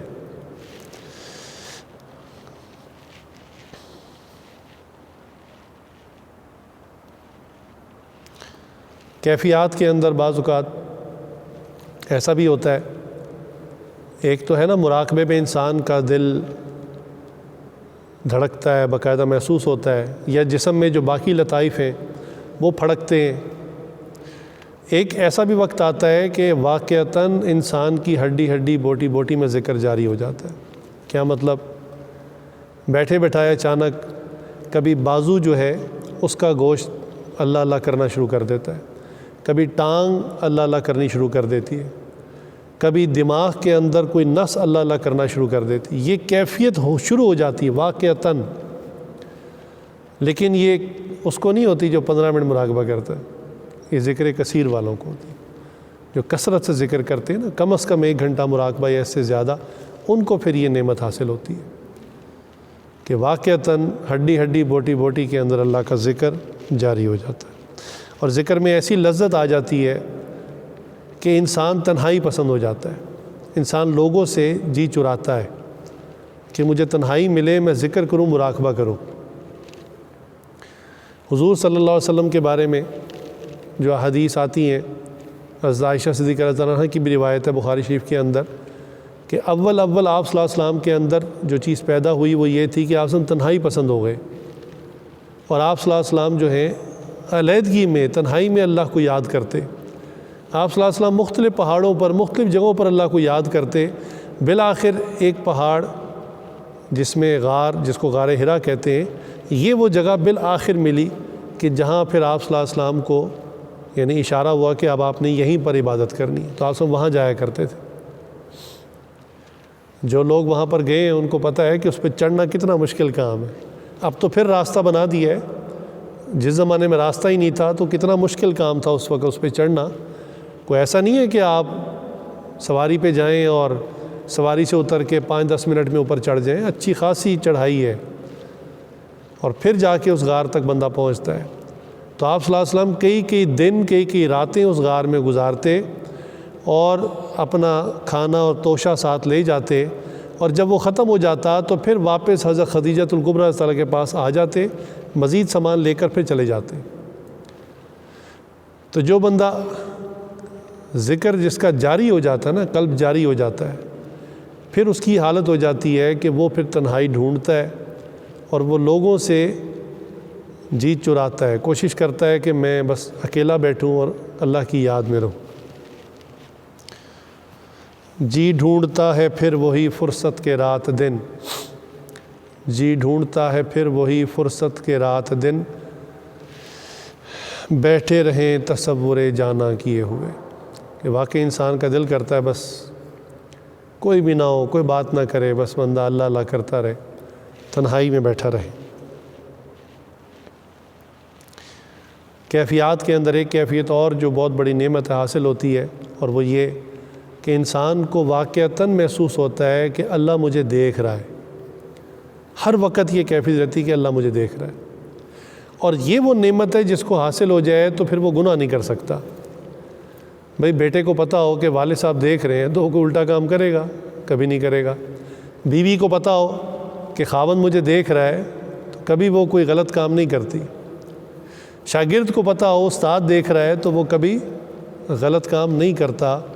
اسی طرح جب بندے کو پتہ ہو کہ اللہ مجھے دیکھ رہا ہے تو پھر وہ گناہ نہیں کرتا۔ آج بڑے بڑے شاپنگ مالز کے اندر لاکھوں روپے کا سامان کھلے عام پڑا ہوتا ہے، یہ بھی نہیں کہ انہوں نے رسیوں سے باندھا ہوا ہے، کھلا پڑا ہوا ہے، لیکن ایسا نہیں ہوتا کہ لوگ جا کر اس کو لوٹنا شروع کر دیں اور سمیٹنا شروع کر دیں۔ کیوں؟ ان کو پتہ ہے کہ کیمرے لگے ہوئے ہیں اور ہمیں کوئی دیکھ رہا ہے۔ اگر ہم نے چرانے کی کوشش کی تو پھر وہ دروازے پہ ہمیں پکڑ لے گا، شرمندہ کرے گا۔ بالکل اسی طرح جب بندہ وقوف قلبی زیادہ کرتا ہے، یہ نیت بار بار اپنے آپ کو دہراتا ہے کہ اللہ مجھے دیکھ رہا ہے، تو واقعتاً یہ کیفیت بن جاتی ہے کہ انسان کو اتنا زیادہ غلبہ ہو جاتا ہے کہ اللہ مجھے ہر وقت دیکھ رہا ہے۔ بعض مشائخ کو یہ حالت اس درجے میں حاصل ہو گئی کہ وہ لیٹتے تھے اور اٹھ جاتے تھے، لیٹا نہیں جاتا تھا کہ اللہ مجھے دیکھ رہے اور میں ٹانگیں پھیلا کے لیٹ گیا ہوں، مجھے حیا آتی۔ اللہ اکبر۔ ایک بزرگ کے بارے میں آتا ہے کہ وہ اپنا لباس نہیں تبدیل کر پاتے تھے، اتنا ان کو حیا آتی تھی کہ اللہ مجھے دیکھ رہا ہے، میں لباس کیسے تبدیل کروں، اتنی کیفیت طاری ہو جاتی ہے۔ چلیں اتنی نہ صحیح، اتنی ہو جائے کہ بندہ یہ سمجھے کہ اللہ مجھے ہر وقت دیکھ رہا ہے، میں گناہ نہ کروں، گناہوں سے بچ جاؤں۔ آج انسان کمرے میں چلا جاتا ہے، کھڑکی بند کر لیتا ہے، دروازہ بند کر لیتا ہے اور سوچتا ہے مجھے کوئی نہیں دیکھ رہا، گناہ کر لیتا ہے۔ تو جب انسان کو احساس ہو کہ مجھے اللہ ہر وقت، ہر جگہ، ہر آن، ہر گھڑی دیکھ رہے ہیں، تو پھر انسان گناہ نہیں کرتا، اور پھر کہیں بھی انسان فوراً اللہ سے کنیکٹ ہو جاتا ہے۔ یہ نہیں کہ مراقبے کی جو ایک خاص حالت ہے اسی کے اندر آپ بس میں جا رہے ہیں، کتنا مجمع آپ کے ارد گرد ہے، لیکن ان لوگوں کے درمیان میں بھی آپ اچانک ڈسکنیکٹ ہو جاتے ہیں اور اللہ سے کنیکٹ ہو جاتے ہیں۔ اس کی عجیب ہی لذت ہوتی ہے۔ بظاہر لوگ سمجھتے ہیں کہ بندہ سو رہا ہے یا اونگ رہا ہے، لیکن بندہ تو کہیں اور پہنچا ہوتا ہے، تو اللہ کے ساتھ جڑا ہوتا ہے۔ تو اس سے انسان کا وقت قیمتی بنتا ہے، 24 گھنٹے اللہ کی طرف متوجہ رہنے کی کیفیت نصیب ہو جاتی ہے۔ بہرحال کیفیات تو بہت زیادہ ہیں، چند ایک آپ کے سامنے پیش کر دی ہیں۔ اب اللہ تعالیٰ سے مانگتے ہیں اللہ تعالیٰ پھر ہمیں توفیق دیں کہ جو حصہ اس کا رہ گیا وہ انشاءاللہ آئندہ نشست میں عرض کر سکیں۔ جو کہا سنا اللہ تعالیٰ ہم سب کو اس پر عمل کرنے کی توفیق عطا فرمائے۔ اللہ تعالیٰ ہم سب کو باطنی نعمت اور روحانی ترقی عطا فرمائے۔ وآخر دعوانا ان الحمد للہ رب العالمین۔